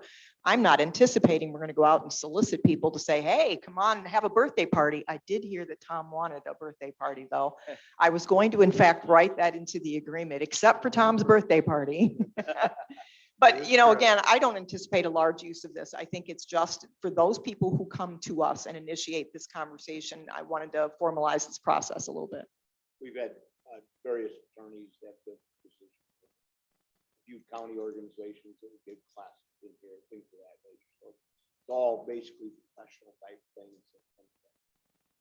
Now, there is a sheet there attached, she has a declining hourly rate, $25 for 1 to 2 hours, $20 for 3 to 4 hours, and $15 an hour for the entire day. I'm all for keeping it reasonable. It is a public building, but because we are renting it out, there's actually extra work involved in the janitorial and so on. You got to at least cover your costs. Are we covering our costs with that? rate? No. Well, I mean, it's, we're doing it anyway. I would say, I mean, as far as I'm concerned, I don't think there should be a fee for it either. I mean, that's just me talking. As far as the cost goes, again, because it's only during normal working hours on working days, essentially, except for this room, when you guys aren't here, the lights are off. You're talking about the addition of turning the lights on. I did make it clear in the agreement that if they go into the committee room over there and move tables around, they're supposed to put it back. So it shouldn't entail maintenance, except perhaps picking up trash and taking it out of the waste can. So I don't think there's a lot of additional cost. There might be though, if we were starting to expand this to weekends and nights, and we're not doing that. So I don't know that there's a whole lot of additional cost involved. The Lee County Council on Aging rents out space, and then you got the, what's the name down the street? I can't think of the name of it. Loveland Community Building, yes. And there's other entities that rents out. You got the Elks Club, you got the VFW. Actually, Marvin reminded me that there's one other thing to think about. Just recently, we had a Department of Revenue held a proctored test in this room. And so I did not, again, not knowing if we were going to charge a fee or not, I do think you should authorize the ability for somebody to waive that fee in the case of something like that. That was Department of Revenue needing to conduct a test. We work obviously in cooperation with the Department of Revenue on these things. This happened to be the Supervisor of Assessments test. So I think there needs to be also some latitude to waive that fee, given it might be an entity that we would want to waive it on. So I would ask you to consider that. Wendy, I have a Well, this question. doesn't have to be in any contract anyhow. If we want to waive it, it's our option. So we can just state the rental. Yep, And any other options are up to us. absolutely. I have a question. Are they gonna have a capacity? Actually, I'm sorry, Greg, you probably didn't get a copy of this, but there is, it does state the capacity, although in my form, it has a question mark because can anybody tell me who I go to find out the capacity of this room? Is that a you thing or is that a fire department thing? Based on the bathroom situation that we have up here, I think it's gonna have to go to the health department. And they'll have to give you the proper capacity because we only have one stool, no urinal, so it's gonna run into a health issue, I think, through the health department. Again, keep in mind, we weren't looking to add additional meetings that aren't already taking place. We were just looking to provide some structure to that, but I appreciate the feedback. I will touch base with the health department. I put a question mark on the form because I don't know who determines that. You want to come back and kind of resubmit this? I definitely would. And again, because Charlie hasn't been formally asked to review it, this is really just me getting feedback from you as to what you want. So I will, if the consensus of the committee is to add the fee in, please nod your heads and let me know. I will do that. I believe there should be a fee. Dave? Believe there should be a fee? Oh. And if so, is this fee structure adequate? Oh, I think the fee structure is adequate. It just keeps from being vacated or gets people from just walking in for no reason at all, or really. Would this be, I know I've done voter judge training in here and stuff. That wouldn't be charged to them, would that? Yeah, that's county departments or county offices would be able to use it. Yeah, we're talking outside entities Right, that would okay. come forward. I'm opposed to a fee, but that's just me talking. So you guys, I mean, whatever you guys. I want to keep it low, but it will amount to a little extra work. I mean, I'm involved in 3 other organizations that went out and cheap Mhm. for meeting, because it's good for the community, but you don't want to have to burden the organization either. I know it's a public building, but still, Ryan's still got to do a little vacuuming and stuff like that. So Marvin, you agreed to fee. You're okay with the fee? You're okay? I agree with you. And the fee that we've identified is okay with Yeah, you? because the taxpayer do have to pay for this, maintenance and everything for this building. And now taxes can go up. No, I agree. And this is a good start. Nothing is written in stone. If there's something we want to tweak later on, we can do it. Okay, so I will follow up on the capacity and get that filled in on the report. I do have a couple more simplistic questions, and I'll modify this, send it off to Charlie, and at next month's meetings, I'll present you the final version. One of my questions is, the county reserves the right to reject or cancel any request. The county, I put in here, the county administrator, question mark, has the final authority concerning the interpretation of this policy and the approval and denial of a facility use request. This could be obviously the properties chair. This could also be the board chair. I don't really care. I just plug something in to get it off and running. So tell me what your wishes Does are. anybody have anything other, I mean, Administrator okay with that? Yeah. She's here more than the board chair and the properties chair. On the second page, item number 5, I had some mixed feelings about this myself, so I thought I'd throw it out to you. In the committee room next door, there is a built-in in the ceiling projector and screen. So I'm saying groups may use the projector and screen, but may not use any computer. They got to bring their own. Are we comfortable with that, or do we strike that? Insofar as using our equipment, Using the monitor that's already installed in the other room. I prefer they wouldn't use our equipment. I agree. If they break it, we gotta fix it. Right, Charlie? All you do is hook into it, you know. Yeah, we're, touch it, you know. Are you gonna rent this space to anybody? Again, we're not going to solicit it, so it's really examples of people that have already come forward. I think Becky told us we've got some attorneys that sometimes will want to do a deposition. So we're not promoting this and expanding this, just trying to cover our bases for those that already do it. Because you can't get a discrimination. If you're gonna, you start renting out. I would soon leave it out. If you start excluding I people. think you could probably keep it in there if you're gonna have that number 8 that says they're still gonna be responsible for any charges that may be incurred from any damage or anything. Oh, okay. I think we should rent the room and not the equipment. Yeah, I feel the same way. I hate to see, I mean, I'm all for people using the room, but I don't want them being able to dig too deep into our equipment. It's just a projector. There's no equipment you're digging into. It's just their equipment projected. Projector is an individual unit. Tom, any thoughts? Any Yeah. 6 of one, half a dozen of the other? No, I'm just, I don't think there should be it's just me. I just don't think there should be a fee. And like he said, I get it. So I think you should leave the whole thing at the discretion of the administrator and be done with it.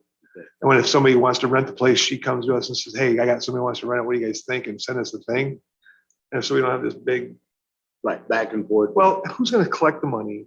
Then the clerk's gotta do whatever. And then how much money are we spending having $25 checks cashed? And I mean, I think we're spending more money than in implementing stuff that we would ever need. I think Wendy could just say, hey, I got a such and such wants to use it. Do you guys have a problem with it? We can all vote, or she could send us an email. I mean, having something formal, just, I think she should have the say at this, or the administrator should have to say at this time. I agree with Tom. I don't like the charge at all, but I mean, we could have a vacancy situation where, oh, we're with this group and we're just gonna sit in here and use the building all day just to get in and out of the cold. So it kind of just covers your butt. It's very minimal charge. And How about you guys? I kind of like the point Tom made. Not that I want to be in charge of anything else, but I do think there are going to be times, an attorney group that wants to do a deposition, that if they wanted to use our equipment, that we could, trust that they would use the equipment. So how about if we do reword this a little bit such that it says that the discretion of the administrator. at the discretion of the administrator? Because there may be situations where it just makes total sense, and I don't want to violate what you guys are telling me to do. So leave me some flexibility to be able to do that. How about that? Yeah. This All right. is not a big scheme of things. This is not a big thing. All right, the only other thing on here was the only other thing here was the rental fee, and I will incorporate that in because I'm hearing a consensus that there should be. And again, if you're going to leave that to the discretion of the administrator to waive that in certain circumstances, all right, I will come back with a finalized document after I've finished it and Charlie has reviewed it for next And month, just remember, my birthday is November 1st. November 1st. Got it. All right, thanks, Tom. Let's go back to number 5 there. Why have this negative comment in there at all about equipment? Just limit it to the room. And that's it. Just strike out the rest of it. And then if they ask Question permission, comes up, it's your discretion. got it. I like that, Bill. Very much like that. Just let her work, Perfect. Charlie. That's Just perfect. let her have the discretion, or the administrator have the discretion as to whether or not they can use the equipment, rather than bringing it up. Yeah, by putting it in the agreement, I kind of highlight the fact that we have equipment. Maybe I don't do that unless someone asks, and then we can go You from might there. hold the people by it, probably, It may not always Some. be there too. Where we at, Charlie? I'm a little concerned by it. If we're doing a discretionary, you may have some groups saying we're being discriminated against because we're not allowed to use this. And what's that factor that you're going to be able to use? But she'd be contacting us, asking, and she would say that so-and-so wants to use it. If you guys have a problem with them using it, Then we all get. then we'd all get. Yeah, then we all get. Well, I would want to take you all down with me. Yeah. Just saying. Yeah, that's right. And I don't want to be a part of it. All right, I will clean some things up. I will touch base with Charlie to make sure that we are not setting ourselves up for any sort of discrimination, because I certainly want to avoid that, and we'll be back in touch. Okay. Thanks, Very guys. good. Hey, one other thing, Wendy, earlier we were talking about the IT, Greg was saying. Plotter, uh-huh. Plotter. Do we colo with anybody at present moment for our computer system? What do you mean by colo? Co-location. All of our computer stuff is here. Do we store our computer information at the Ogle County Courthouse and they do it like, we need to look into that. Well, there is actually, IT Paul is going to be much more qualified to answer this question, but that's on his radar as well. Even from a backup perspective, I think in fact, he's presented a budget that would really get to that, because we need to take care of it. You're right. Yeah, the co-location, I mean, backing it up is one thing, but the co-location is absolutely imperative, especially at this level. Like, whether it be with another county or CGH or whatever, but Or there's conversations about up in the cloud somewhere on a server. We pay for that, of course, different than, agreements with other counties or jurisdictions. But yeah, that's actually a big concern of his right now. And I know it's something that he's working on. So I'm not qualified to really tell you what he's doing. So, but yes, it's on the radar.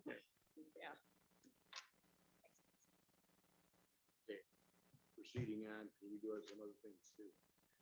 Under new business, those petitions, I have a note from D that they will all be coming back to the ZBA because there was incorrect due process.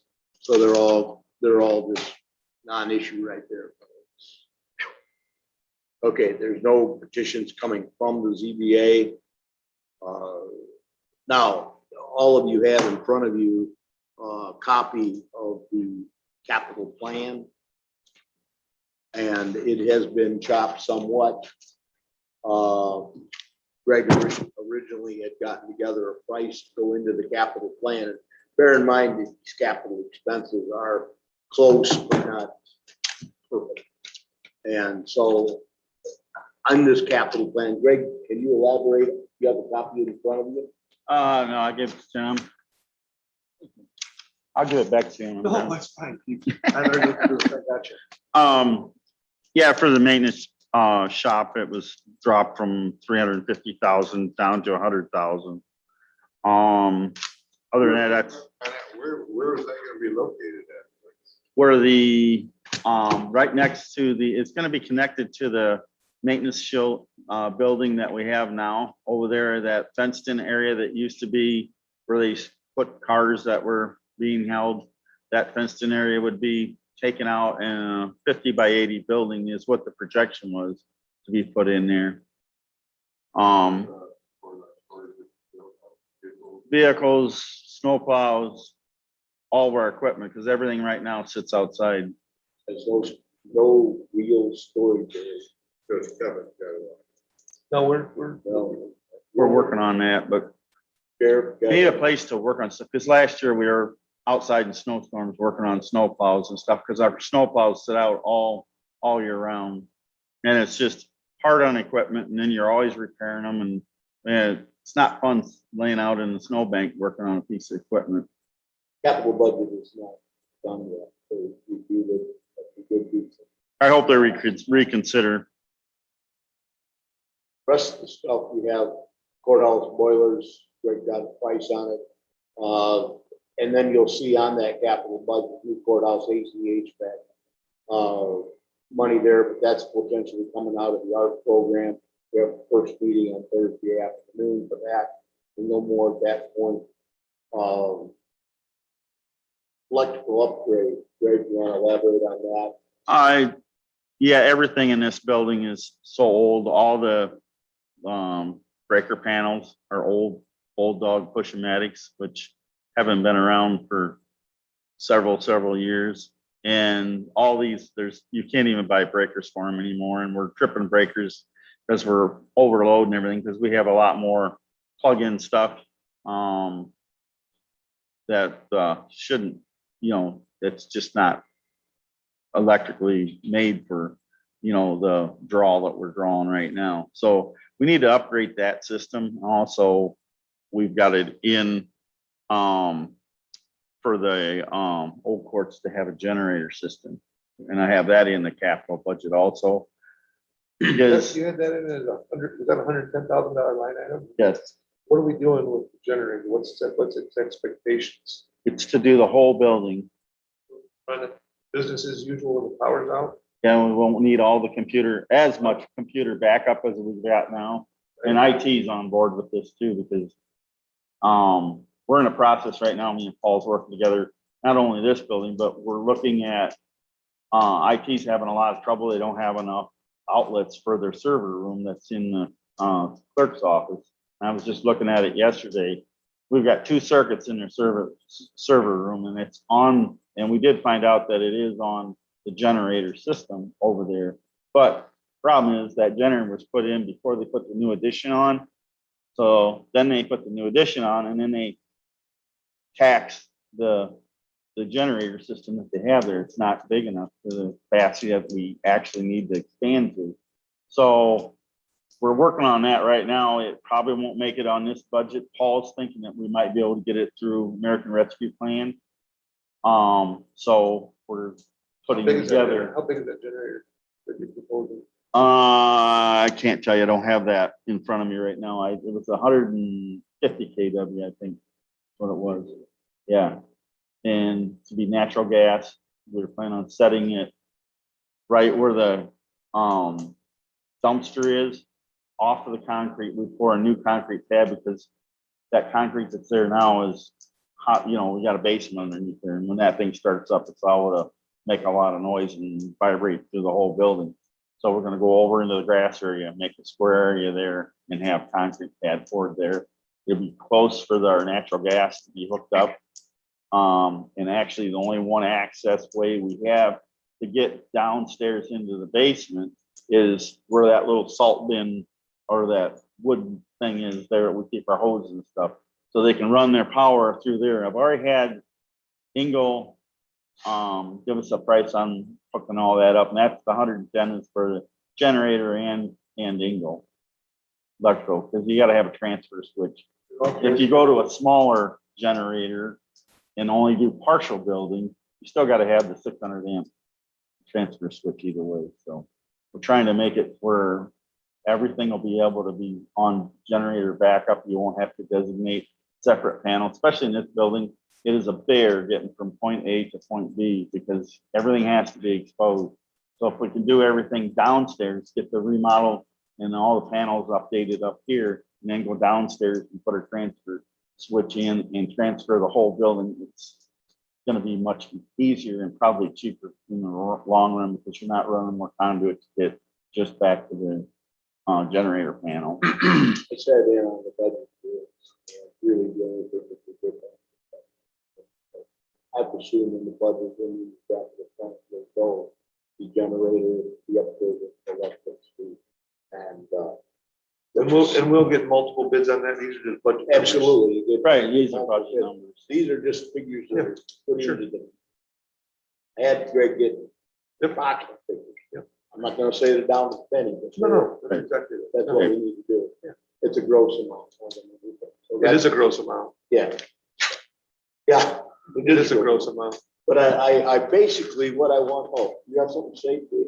Yeah, but once we approve these here, there's no, I mean, they We have just nothing to do do, with then it. there's no another approval, so. This it's is all through a budget committee, and all I'm looking for from the properties committee, just to show consensus, is a motion to support the capital plan.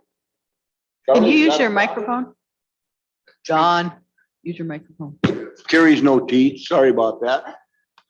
But carries no real teeth, but at least it shows a unified front from the properties committee on what we want in that capital plan. And sometimes that goes a long way with some of the finance committee. Can we as a committee can we as a committee have, as a properties committee, instead of just saying, okay, $350,000 for this building, a generator or whatever, but have Greg come in and talk to all of us off of this committee meeting and explain to him what his needs are, so we could all maybe. post I ideas. explained everything through finance committee when I was. Well, through the finance committee, I'm just saying this committee, he wants us to approve your Oh. budget. Well, what are we approving? I'm not approving his budget. I'm approving the items he put into the capital plan. Supporting. Right, well, I support it. but Yeah. I want these guys, do you guys know what we're talking, I mean, what. Well, I see things in like the skid loader. It was just a couple of years ago, we bought a loader thing. It got approved through here and it went right on through without another look. It got, into the maintenance too. Now what are we doing with the other one? And we're doing it again. Well, the loader we have right now, when in the wintertime, it sits out at lots. And we snow blow the sheriff's department, animal control and lots out with that. And with the front snow blower on it, you can't use the skid, you can't use the set of forks on it. So, and we'd have to either drive it or haul it back and forth. And right now we have, and if COVID ramps up again like it's going to, we have a lot of PPE stuff that comes in.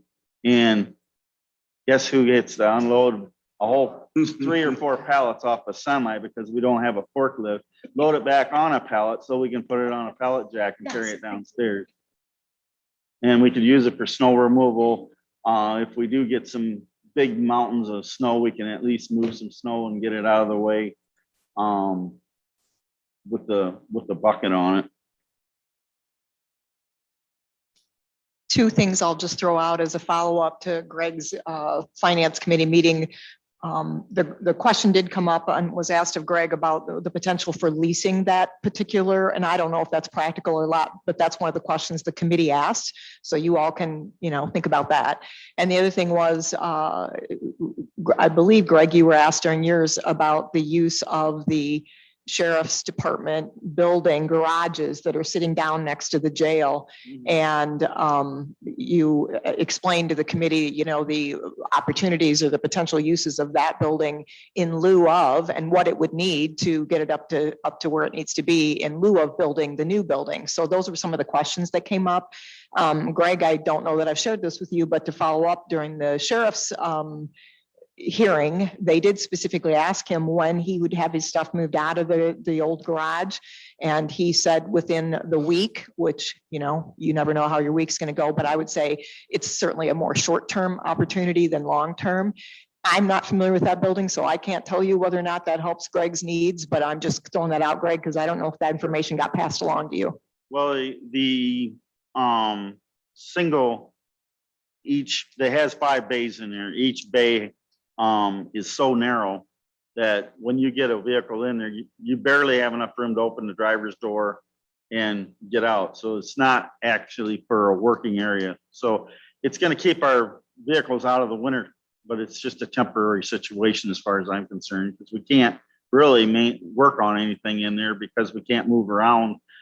When I back my truck, I'm using one of the bays right now. When I back my truck in there with the snowplow, and I have to back all the way up till my trailer hitch hits the wall in the back to be able to close the door.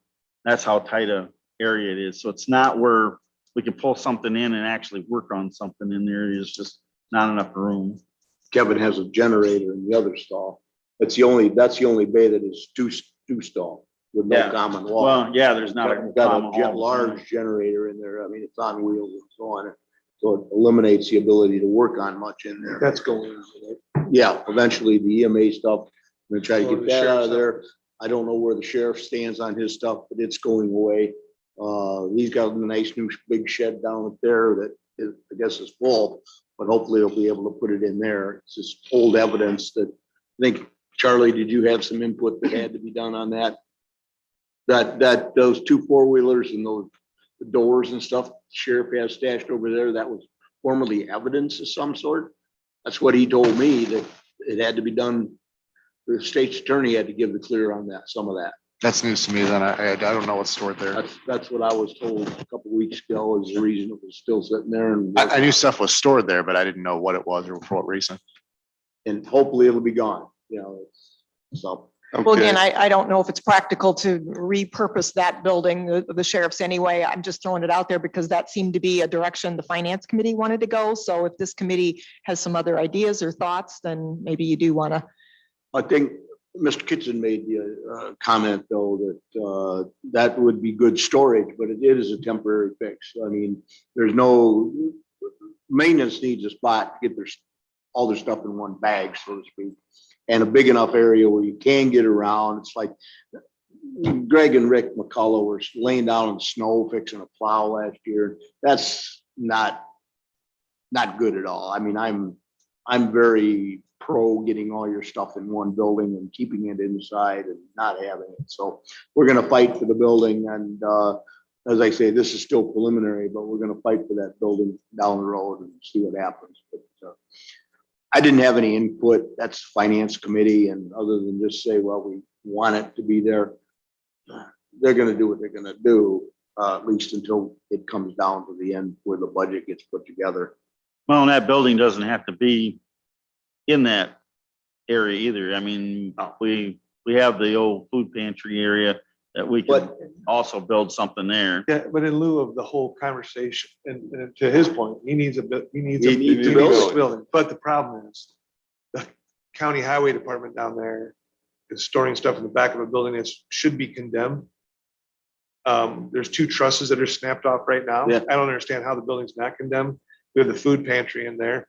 And we have an inundated salt storage shed down there that we had homeless people living in.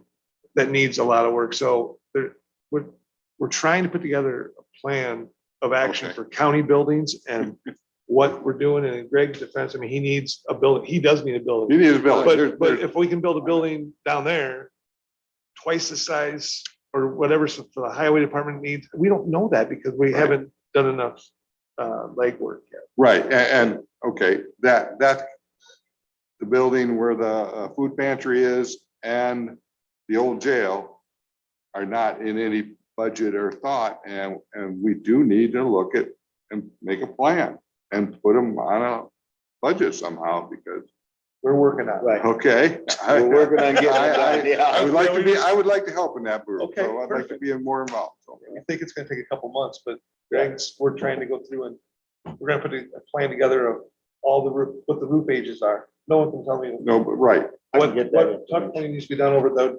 Newport's building, the ceiling of asphalt, I mean, just all the preventative maintenance stuff. When we're all dead and gone, we're gonna have other people sitting in these chairs that are still gonna maintain this building, the building across the street, oh, I and the agree. county jail's office. So our job is to make sure these buildings are as properties. These are properties. So we have to make sure that we're doing our job to make sure these properties are maintained.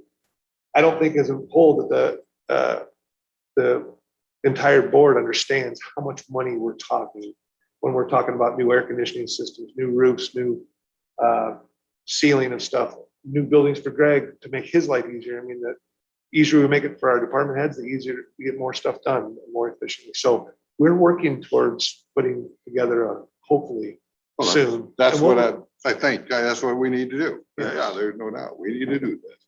Yep, and if I'll you look guys at- ever want to go on a little tour down there and see, I can't believe the building's still, Right, I know, I've looked at it and it's like, I'm not even going inside of it, it's No. like, oh my gosh. so, but we those need are to- things that we've been, I mean, that we're talking about doing a study of these buildings.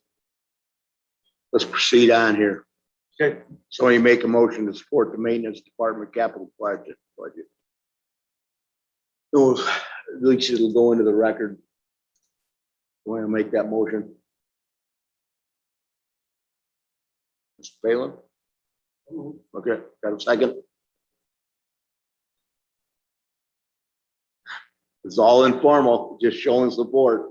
I'm in support of it with a lot of research down the road. Right. Absolutely. I'll second These are the figures I'll that second went, it based on that we need that money in the budget and then let us look into. we need to get it into that capital So budget. he's taking care. The motion will be to support the maintenance department capital project budget, which is going into the formal budget but they are round figures and always have been through the years. So major items will have to be then brought back to the table, looked at. Well, the finance committee is looking at them. This is a work in progress yet for the finance committee. They're, Okay, nothing will be purchased off of what we're saying today. It will be, that's- it'd have to come back to a committee to be. you have to purchased. budget it. Right. You have to budget it and you gotta get it in this capital budget. You can't spend it if you don't budget it. Right. And that's what they're doing here. This is aside from Greg's normal budget. Right, This is the capital budget. This is the money we set aside every year to purchase things. And as you can see, it covers all the departments, not just Greg. It's for various things. But to approve his budget, and he's only getting $100,000 of the 350 he asked. That's. What is? We're just gonna go with the 350 because we're gonna fight for that. Right, but I Chairman just wants don't, to I just fight don't think it's for it. fair to approve it if it's only written down as $100,000. I didn't, no, I'm not saying $100,000. Well, it I'm says it on saying the paper. 350. He put that in as 350. It was cut to 100,000 by the finance committee. You want to. So I'll approve the 300. The original. There you go. I'll I wanted support the to, original budget. right. I'm sorry, that was just a play on words. I don't want to approve it at $100,000, are they gonna You can't finance build a it? good sized shed for that. We can't, they wanna finance it. Just as an FYI, the 100,000 got changed because the finance committee believed that it was viable to take the former sheriff's garage and with some updating to it, remove the walls, fix the roof, whatever it may be, that it would then suffice for Greg. So again, I'm not saying whether that would or wouldn't. I'm just saying that's what the thought was. They thought that a new building was not necessary if this other building became available. So I think your focus future, besides supporting Greg's initiatives here, is to explain why that's not going to be practical. That would be very easy for $100,000 to redo that, to do the jail to what he would need would not be enough money either. So taking it for granted that $100,000 is a lot of money. It's That not, are I any mean, good at all. garage doors, you'd spend $70,000 on garage doors. So I guess what I'm saying is I'd rather have his original, I will support his Right. original budget, 350. but I will not support $100,000. I don't know what he's gonna do with $100,000. Right. I Could we agree. use it to start fixing the jail? Yes, but we haven't put numbers on stuff yet. So Yes. I don't want to put stuff in a budget As that, I say, and I think Wendy will concur, that each year we put together a capital budget. This was put in, I mean, the tuck point of this building was put in originally at $500,000. We got bids on it. We had 2 bidders come in. We got it done for about half of that. The figures that we put into that capital budget, not Greg's normal operating budget, the capital budget, which is separate from the operational budgets of the departments, needs to be put in there so the funds are available.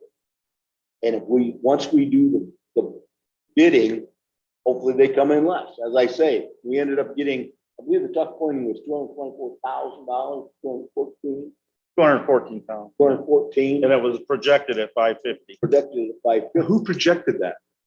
Mr. Bowers put that figure in the capital That budget. must have been a nuclear grade. Could very well be. Tuck pointing. I don't have a clue. That happens around I here. have a lot of faith in Then you have Dave to go Bowers. I with like some- Dave some Bowers. guess, but- Sure. I like him too, but So anyway, That's the we bad have, part about projection budgets. It's Because just, they're gonna throw you out a number. I think he's done a good job of going and getting and researching Yeah, and having educated guess at what things are gonna cost. But again, $100,000, I don't think. no, I am sorry. I misspoke there. I didn't mean the $100,000. I meant this capital budget as it's laid on your table.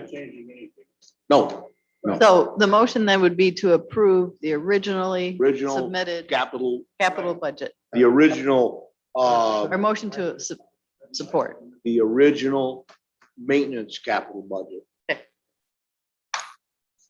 Which would include the HVAC, the generator. I don't have anything to do with the others. But I'm just talking what Greg has put into the capital budget. So we got a motion, we got a second. All in favor, say aye. Aye. Maintenance department heater discussion. Okay, I opened up a big can of worms on this one. We've been I know noticing this is Hey, the that's what longest it is. meeting we've ever had. with the the control systems that we have today, that we've got most of it working now. It's so sophisticated that I found out that we have a lot of people using electric heaters under their desks. And when they're doing that, our sensors are picking up, oh, they're cold, so they're running the heaters. And the sensors in the control system saying, oh, it's warm in there, let's give them more air conditioning. So they're opening wide open. So it's putting a really heavy load on my air conditioning systems because of this. Not only that, the heater's underneath the desks, and guess where your computer is? It's underneath the desk also. So it's hard on IT, and talked to a couple of firemen. They said it's also a fire issue because it's 40% of the fires today are caused by electric heaters. So I knew I was going to get a lot of pushback, but I didn't quite think I was going to get this much pushback. So I'm going to leave it up to the board to decide, are we going to allow the electric heaters and have our control system messed up and not working, or, I'm going to let the board make the decision before I get hung. So, but So I have a lot of pushback. So Greg and I have talked about this, and I completely sympathize with where he's coming from. IT jumped on board because he also knows that it's hard on their equipment, completely understand that. But the practical reality that I think you need to understand is that over in the other building in particular, you have a set of judges over there that have the autonomy and the authority to do what they want. And so the reality is you can make a decision as a board, and it's not going to apply if Judge Ackert says it's not going to apply. So I would just throw that out there for consideration, in that it's going to be challenging to be able to impose something that she's not prepared to impose. Charlie, do you want to add anything to that? You leaned forward like, yep, I'm in. I'm not adding anything to it. All I'd say is that it's also the sheriff's prerogative too, of what he wants to do. Can we throw safety around It's a like safety, crazy? yep. Heaters are not allowed, it's a fact. It's illegal. When we do big projects, you can set the temperature at 74 degrees. 50% of the people are gonna want it set at 72, 50% are gonna want to be at 80 degrees. You have to go with what the norm is. What we're talking about is $2 million of air conditioning stuff. We're gonna allow people to supersede us and say, no, just because I say it's okay. I understand where Judge Acker's coming from, but I also, in order to have a system work properly, it's impossible when you're kicking out. Again, I don't disagree.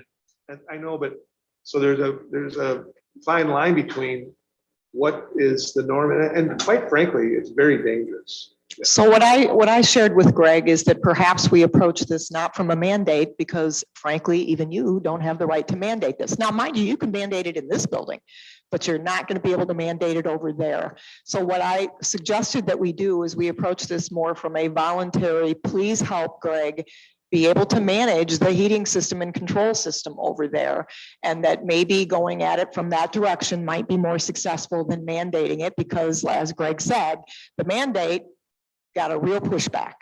And I'm not disagreeing with the practical reality of what you're saying, Tom. I totally get it, but you have to think about the political reality of the sheriff and or the judge that really has the ability to control that. We don't, you don't.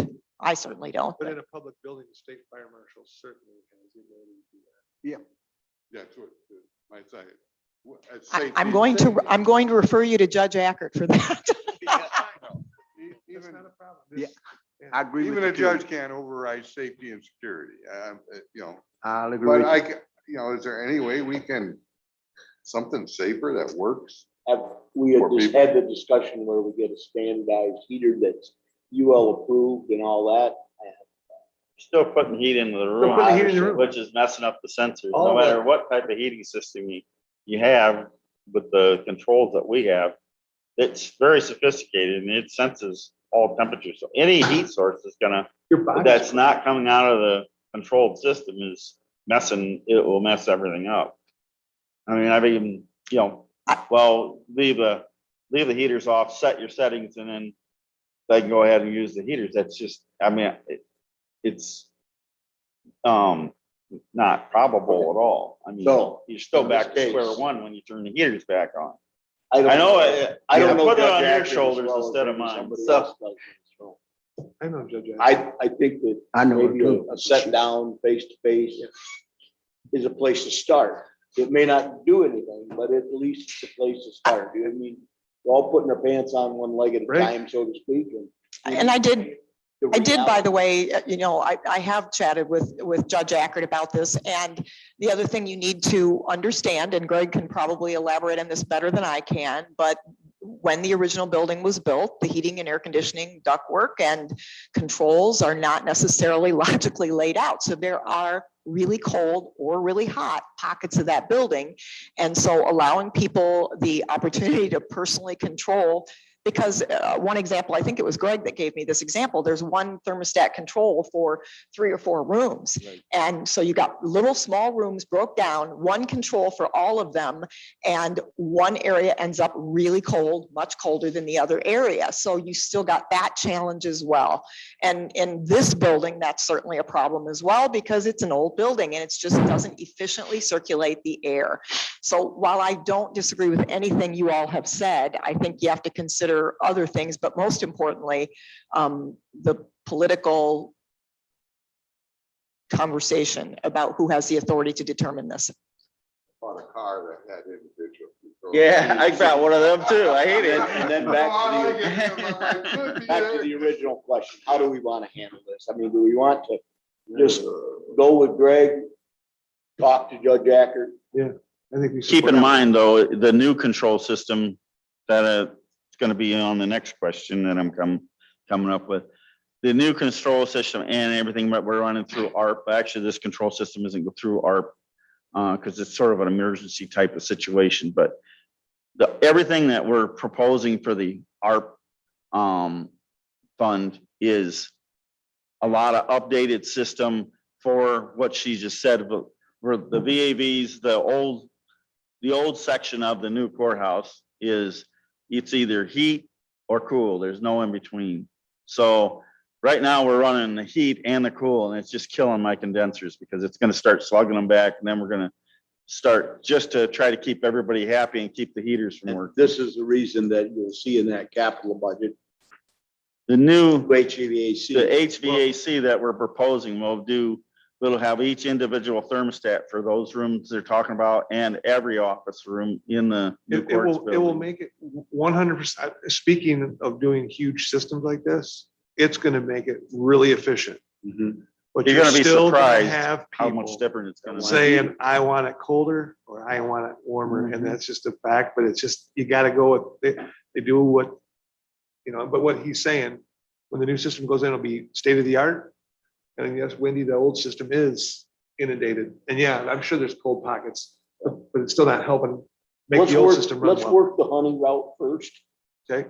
What's And the then honey we'll- route, John? The honey route is to go talk to Judge Ackert Okay, and see if she will, I'll talk, yeah, I can. I don't know her well.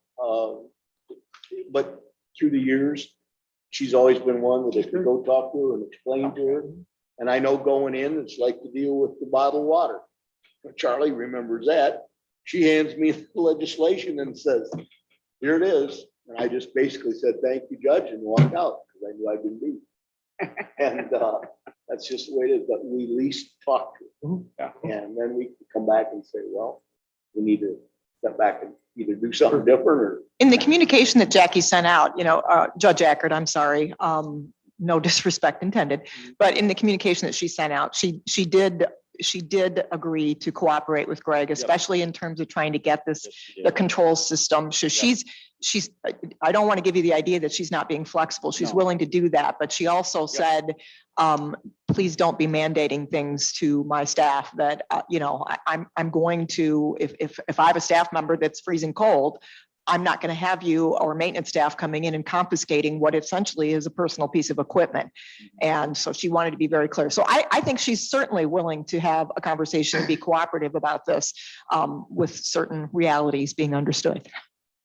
So I'll take that and I'll do that. Maybe Wendy can help me. Charlie's always up there ready to volunteer. Knows better than that, don't you, Charlie? But we'll. She's talk still to my her. sentencing judge. I'm not gonna be. We'll talk to her from a logical standpoint, and if that doesn't work, we'll have to see something different. and so we'll do it like that. So I just wanted to run it past everybody, or Greg did, and so. Question.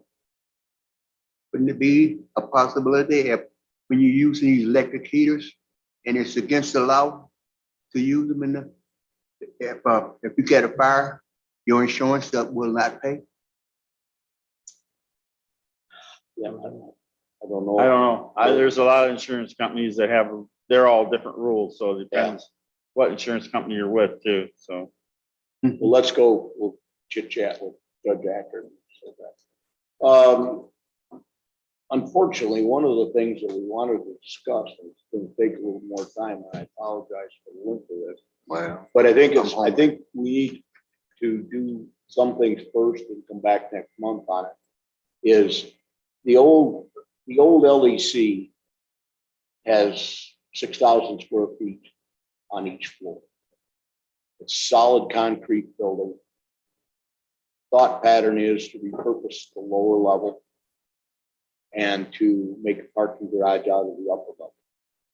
But before we can do that, we need to get a structural integrity report on the building. That's prerequisite. We can't go any further than that. We need a spot for some maintenance. We need a spot for some storage. We need indoor parking for the judges and the state's attorney and other people that, just need the indoor parking. We do need a sally port. So what we need to do, I think this time, rather than beat it to death right here, is to get the structural integrity report, because if that doesn't come back positive, then we have to change things completely. So I already, Tom and I know Scott, whatever his name was, Scott Brown with Wendler and Associates. I know him. Already contacted him. He's already said that he will do this. I'm going to find out what it will take to get the job done dollar wise, and then we will proceed with that to whatever channels are necessary. We have to go through finance and get it done dollar wise. The building is not fit to be a jail, but it is fit to be other things. And Dave Bowers is a friend of mine. I'm gonna put this out wherever you want to listen. Dave Bowers and I disagreed right from the get-go on this, but I thought it should be used for something rather than just demolish and something be built. I think we can do an awful lot with that building for a lot less money than what it would take to demolish it. We were talking about moving the food pantry up there and moving them out of down in the west end, moving up on the first floor. I mean, we're just discussing stuff at the present moment. There's Throwing so ideas out. many things Right. that can be done in so many different ways, and some may work and some may not. But I think we need to reconsider that. Tom has got the expertise to help with it. Dave does. Greg, there's a group of us that can get together. I think the first step though is to get the money to get Wendler to give us a report. That's without Put it that. all in a bucket and see Yep. what we can do with it. That's We right. can- See what we It's got. been sitting there for 2 years. It's not gonna go away. No. And the original Unless you estimate freeze it up. pared down. Costing you money for those 2 years too. That- It's costing you money for those 2 Absolutely. years. it's been Because we still have to costing us heat it, we still have electricity, still have fire alarm systems. Gotta do Sprinkler something. systems, One yeah. way or the other, we gotta do Yeah. something with it. And it's the 800-pound gorilla sitting over there that we gotta take care of. So let's get at it, and by next month, hopefully be able to give you some kind of report and take our. Right, Greg? Right. Okay, we'll get it together. Yeah. So, okay, now, D has mentioned that the resolution down there for the reappointment of Ben Forster, John Hillis, James Book has been postponed until at least next month. They don't want to do anything on it this month. Yes, table, Can I have a motion to table? need a motion to table it. Second. Tom, second. Marvin, all in favor, say aye. All right. Next thing is a discussion. You of skipped the- one of mine. Sorry? M you, or M you skipped. Just- We need a, Oh, sorry about that. for our control system that we've been fighting for 2 years to get hooked up completely, and I can't get my control people to email me back or answer any of my phone calls or call me back. So after 2 years, I think we should just do something different and get another company to come in and put a control system in that'll be compatible with the new rooftop units that we're hopefully gonna get. I don't know what recourse we're gonna have. We, paid them $10,000 for part of the stuff. They did get that part working, but the rest of the stuff, that was another 5,000. I think they came to the point where they can't make it work the way it's supposed to work, and they just gave up, and now I'm just sitting there with an old computer that keeps locking up every 6 minutes that I can't do away with because they don't have the control system switched over to the new computer part of it. So I've got a proposal for a new computer system with the computer and everything, the control system. It's $24,875. So I just need approval to get this going so that I can at least have my whole system working and not have to worry about a computer. One of these days it's gonna lock up and it's not gonna be able to bring it back up. And then we're gonna lose a whole bunch of programming and stuff in it that we can't get back. It went down and on the old computer, and IT came in on a weekend. I tried the Alpha, the people that was supposed to be doing the control system, they didn't even respond. So our IT department came in, worked on it all weekend long, put a new computer, part of the new computer in it, and it was able to download it and get it up and running. But it's such an old system that the new computer is running on, and they have to put an old system in it to get it to be compatible. And a lot of that's mumble jumble to me, but they talk back and forth to each other. And if you don't have the right system, it won't talk back and forth. And that's where we stand right now. I've got this old system that we have settings in the old court or in the new courthouse in the old part that we have to manually set sometimes whenever the power goes off, because it messes up those settings, and then we have to go back and reset everything. And there's only 75 of them we have to go through to do that. So I'd like to get the system. Like I say, I've been waiting ever since I've worked here, trying to get this system up and running, and it's just been like pulling teeth. And I'm finally at the point that we're gonna have to do something. I know it was gonna cost, what, $5,000 for that other company, and that's what you have not paid them. Right, we have not paid them that yet. The question, the logical question is, you have 24,875 the budget line item somewhere to do that. We have to go back to- I'd have to look at my budget line that I have left in this year's budget and see. I might have that amount. I've got lots of repairs since we did get some of the system up and running. You know, we couldn't even tell what the rooftop units were doing, so we're like running blind. It's like flying an airplane with no instruments. Right. Now So my that I have that stuff, I have some repairs to do, and Cerrone is one of our guys that does our HVAC. They're not helping out very much at all either, so I'm probably gonna end up having to call another contractor to come in and get this stuff fixed, and I don't know, till I get bids, I don't know, have any idea what it's gonna cost, because I got some VAVs units that aren't working. I've got a contactor pushed in with the zip tie to keep it running for a condenser fan motor. I've got a linkage arm that keeps falling off on You the already have outside your here. motion. You have your motion to go ahead. So, I'll make the I mean, motion it's to go just ahead like- with this. We gotta figure a couple of things out here, you know. It's like duct taping something together, so. Yeah, but If not, we gotta beg the finance to get it. right, well, this comes back full circle to, this is what we've got. Right. And this is one of those things where we wait till it breaks and then we fix it. You wait till this breaks and a judge gets hot over there and you're gonna spend $500,000 on a new rooftop because it's not working properly. It's cheaper now to make this system work and trying to get I that. agree. No, you don't get any pushback out of me at all. I'm just saying that if that 24,875 ain't in his budget. It's not in his budget. I don't understand how it could be in his he's budget. saying it Yeah, might be in the line item. And if Okay. it is, that's already been approved. Yeah. If it's not in the line item, then we gotta talk to finance on Thursday morning and see if we can get the money from. well, there's nothing been approved for this, so I would have to pull it out of my line item budgetary of what I've got left in there, but as far as being approved, that's why I'm bringing it in front of you to approve it so that I can pull it out of my budget if I have enough in there. If not, we're gonna have to pull it out of capital. Budgeted, I don't. Well, it won't be line item. Yeah. Right. It'll be in there. So You got it out of the line, Yeah, item, then couple hundred we thousand need a for motion this. to approve it. Go Yeah. ahead, but we'll have to, if it's in the line item, you're okay. not, then we'll have to get it out of contingency, and that involves going to finance to get it. And I'll have to do some, like I say, it's gonna be, If we want, but- it's gonna be guesswork, because like I said, I got unforeseen things out there that needs to be repaired. Yeah. And I don't know how, if I'm gonna have enough to do those repairs without knowing how much those repairs are gonna cost. And We a need lot to of fix this. this now. Right. And to do that, we gotta get the money, and if we put that money together, we'll approve it, we'll make that motion. And we still, one way or the other, gotta go to finance, try to get some more money and make a budget amendment in that Right. line item to get the other stuff. Because this doesn't mean that the $24,000 is thrown out the window when we go to do a new system. A lot of the stuff that's already incorporated in this cost, the controls, we'll be able to use with the new controls.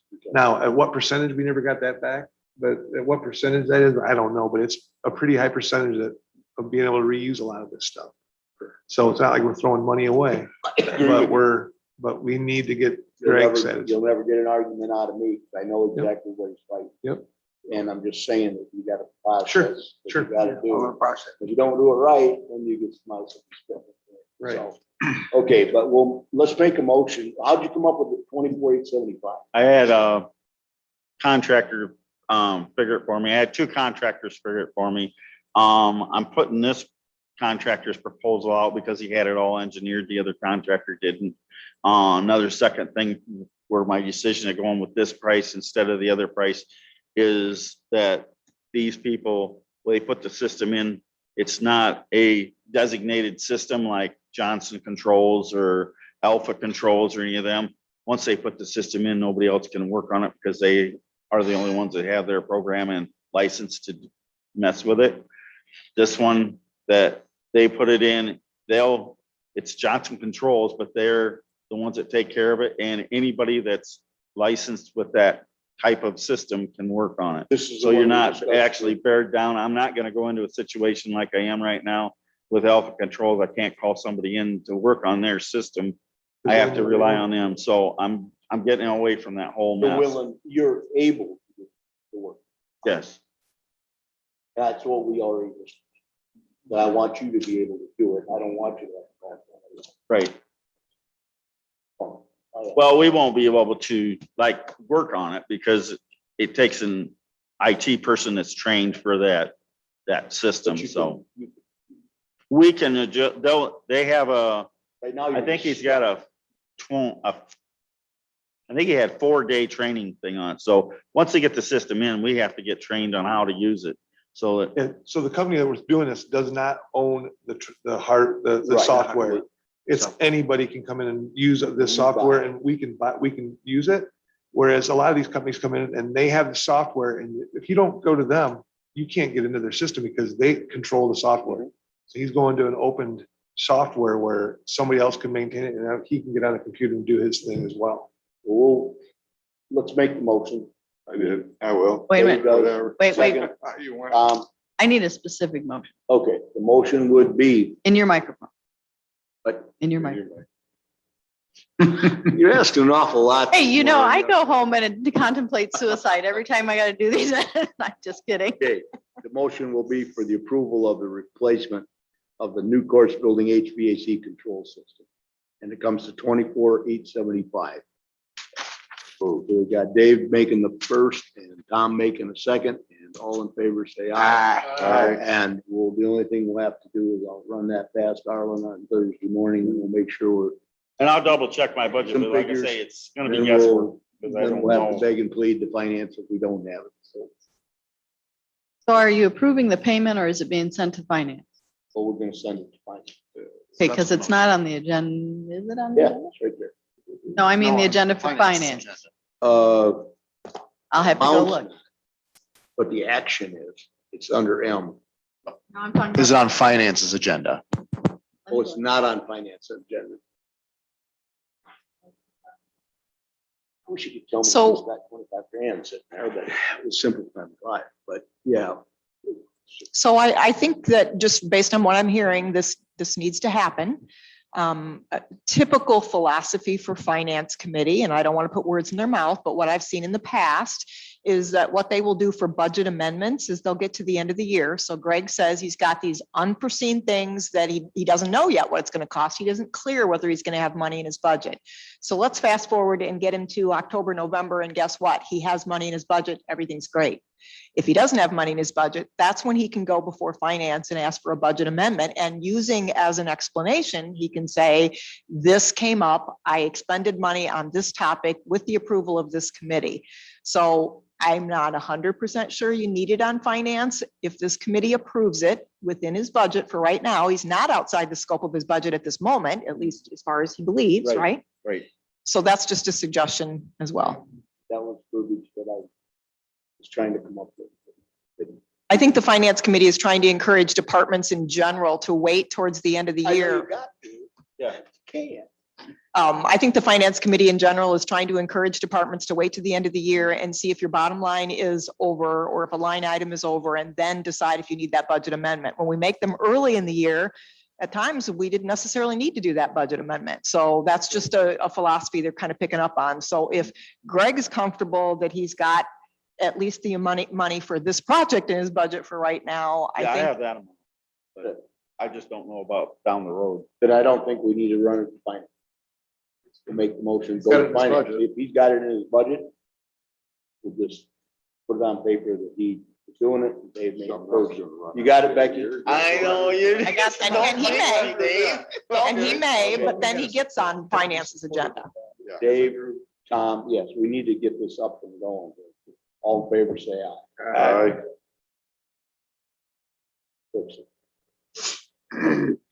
Thank you, Wendy. Thank you, Wendy. Right. We don't need to because you've got the money. So do you need to amend the motion is what Bill's asking. Okay. Now, back to Q. Zoning department, building permit fees on pipelines. You will see there's a resolution that it will be introduced to the board that'll go to executive. And you will see a sheet like this one in your packet involving pipelines. Excuse me.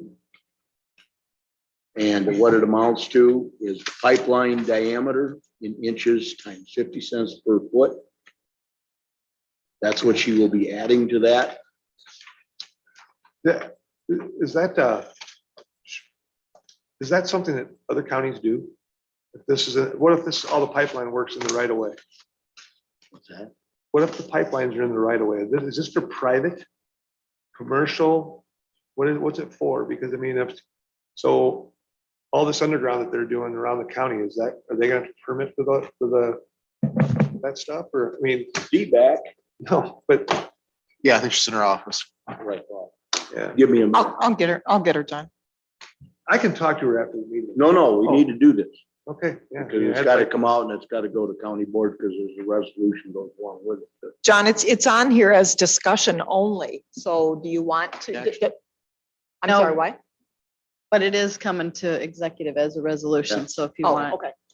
We need to send it to all we're doing is executive and send we it need to an executive. explanation on it. I Well, you do can't see- move on it from this committee, but it is on executive. She did have me put it on. It is executive. already. And then, Let her explain it to us. and then all these new, okay.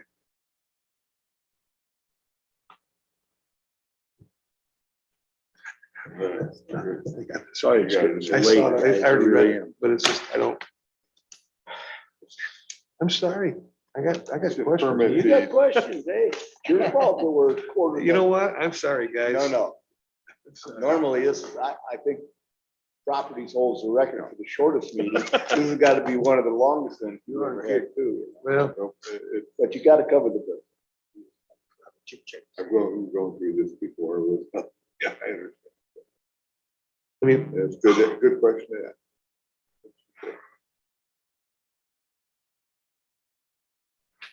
Good morning, Ms. Duffy.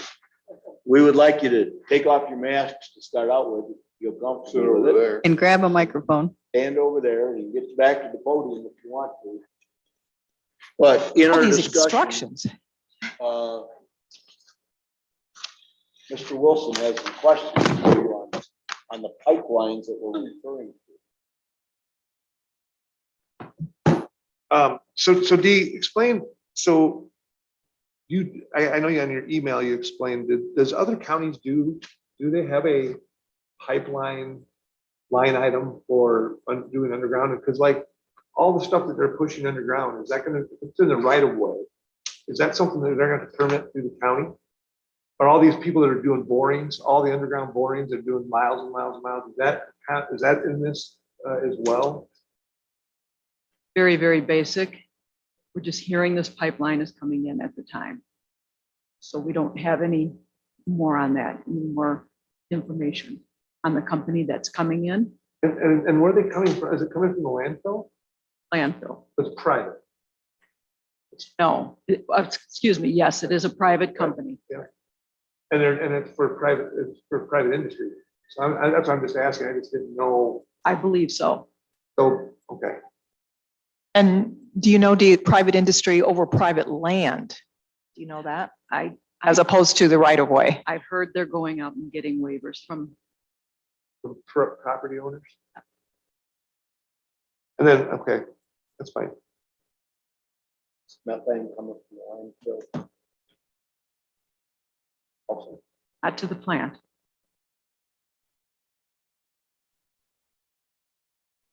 You know about as much as I do right now. But this is going to the board for approval? I'm just wondering. I want to get the fees established before they come in. They're, Um, they're asking me how much my building permit fees will be. I asked whether we came up with this, do that. It was discussed with the county board chair and I. We've researched on the internet and couldn't come up with anything. Okay.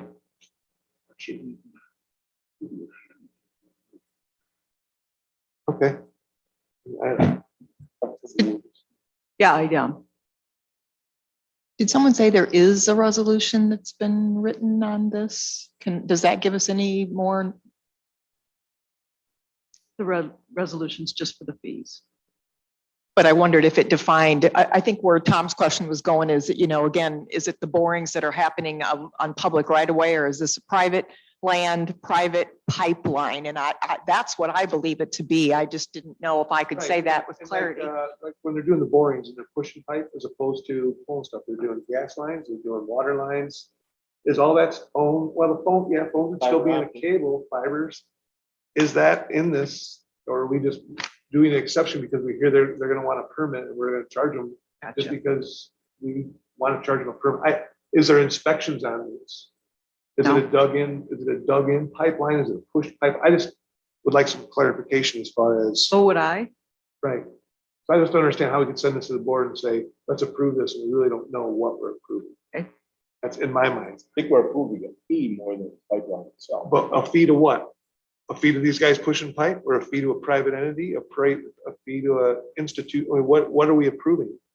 So if I dig a water line in for my neighbor that's 150 feet, am I supposed to permit for a water line 150 feet from private well into the house?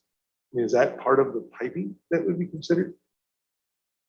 Because a lot of people are gonna ask, why did I get charged and this guy did not? That's the only thing I want, just to make sure.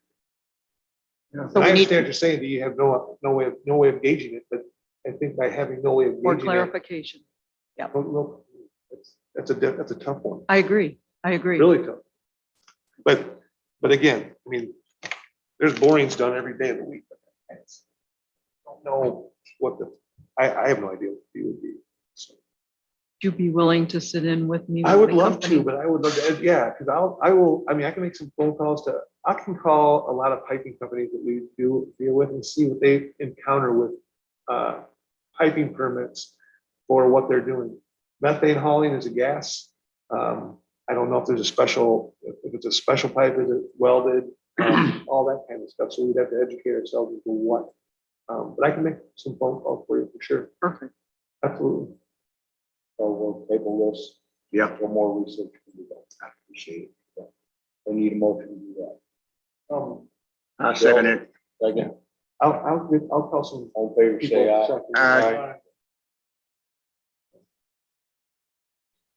Last item on the agenda is painting of the old courthouse. We're gonna have discussion. I Prompted by a couple of department heads who would like to see. The county, basically courthouse has this older color scheme.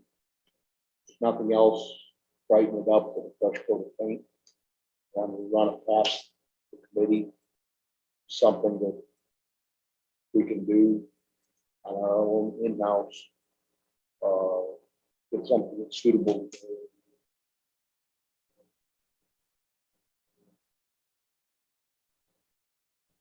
Lighter shade of tan. Got a couple of Paul Meyer. I guess he's kind of been recruiting me personally. Has a good eye for colors. Put something together. Does anybody have a problem with this? Doing the inside of the building? Yeah. Yeah, so I mean, the biggest thing is if we're gonna put paint on the walls, let's make sure we're putting paint on walls that don't have fluorescence and need repair. Because there's no, but they pick a room and start doing it room by room, why wouldn't we? I mean, we use duration paint from Sherwin-Williams. Can we agree on that? But yeah, absolutely. I mean, why wouldn't we? Is it $2 a gallon? Because I'm on a tight budget right now. No, it's not. It's very expensive, but you can paint and no one will complain. That's my about it. point exactly. I remember we just got done discussing. Don't speak to her, right? I have a budget problem right now, maybe. No, I mean, but if they, no, but if you guys are painting room by room, why wouldn't we? But yeah, They've done a wonderful job so far. Yeah, John, John, after you mentioned this to me the other day, I kind of went exactly about an hour later, it hit me kind of exactly where Tom just went is we do have a lot of walls that need to be repaired. And so I don't know, there may be rooms that don't need walls repaired, but I do want to make sure that before we start painting things, that it's not an area that needs to be repaired or and we aren't exactly sure how we're going to repair some of these walls, like down in the assessor's office where it's really bad. Right.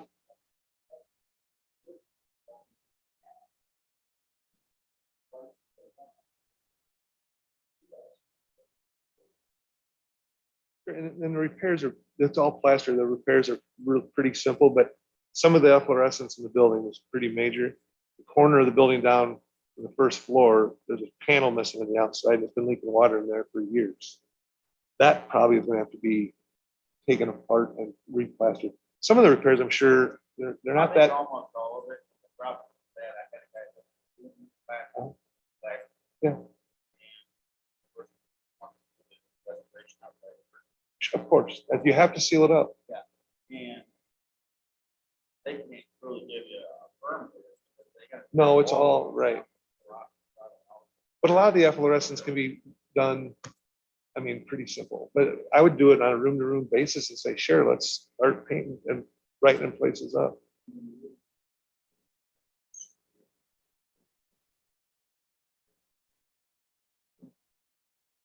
Who's gonna pick the color? You? Yeah, That's a big question. that's a big question. Sure. This looks very historic.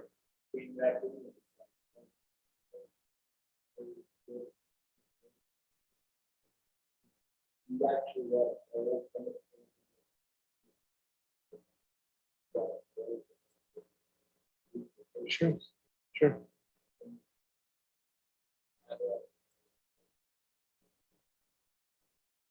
Colors.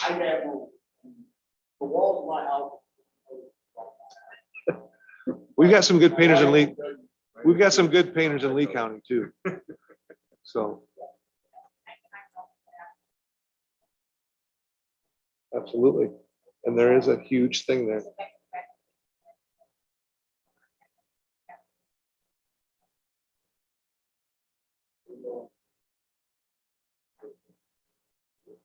You know, I'm not gonna bring it up.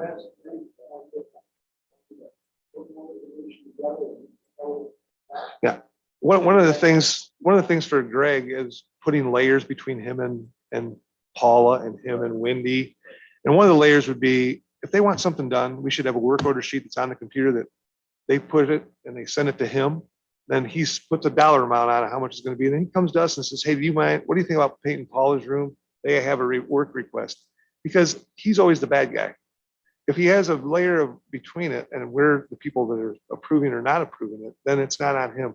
I think he goes around a lot and repairs a lot of stuff just to keep people happy. We need to implement a work order type thing to where that way he's got a list of stuff that he's gonna do per month and he can schedule his time better. I think as a committee, we would make the decision, yeah, let's paint this room, what colors they want to paint it, and then we would make a decision. And then he implements it. But for him to be the person they go to, him to implement it, and I just think he needs layers between him and the, no, he needs to know what we.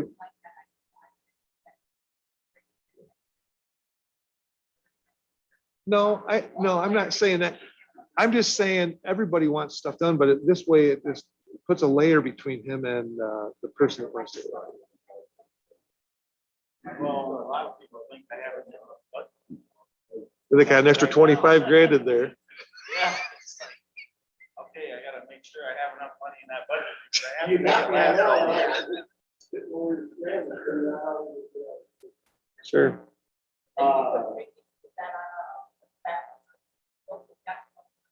And it's very easily done with IT, because then everyone's got a copy of what work order they asked for, what date it was sent to Greg.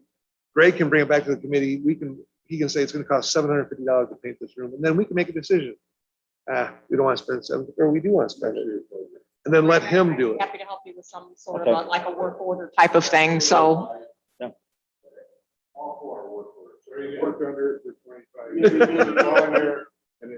It works, and it works.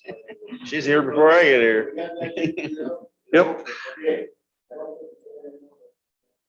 I got a present, I'm just kidding. I hope you're just kidding. I'm starving. But I'm tired of you today. Let's get the hell out of here. Need a motion to adjourn. So be. Okay, second. Sure. Marvin. Thanks a lot. I appreciate that. Tom? Aye. Thanks, fellas. Sorry for the long meeting.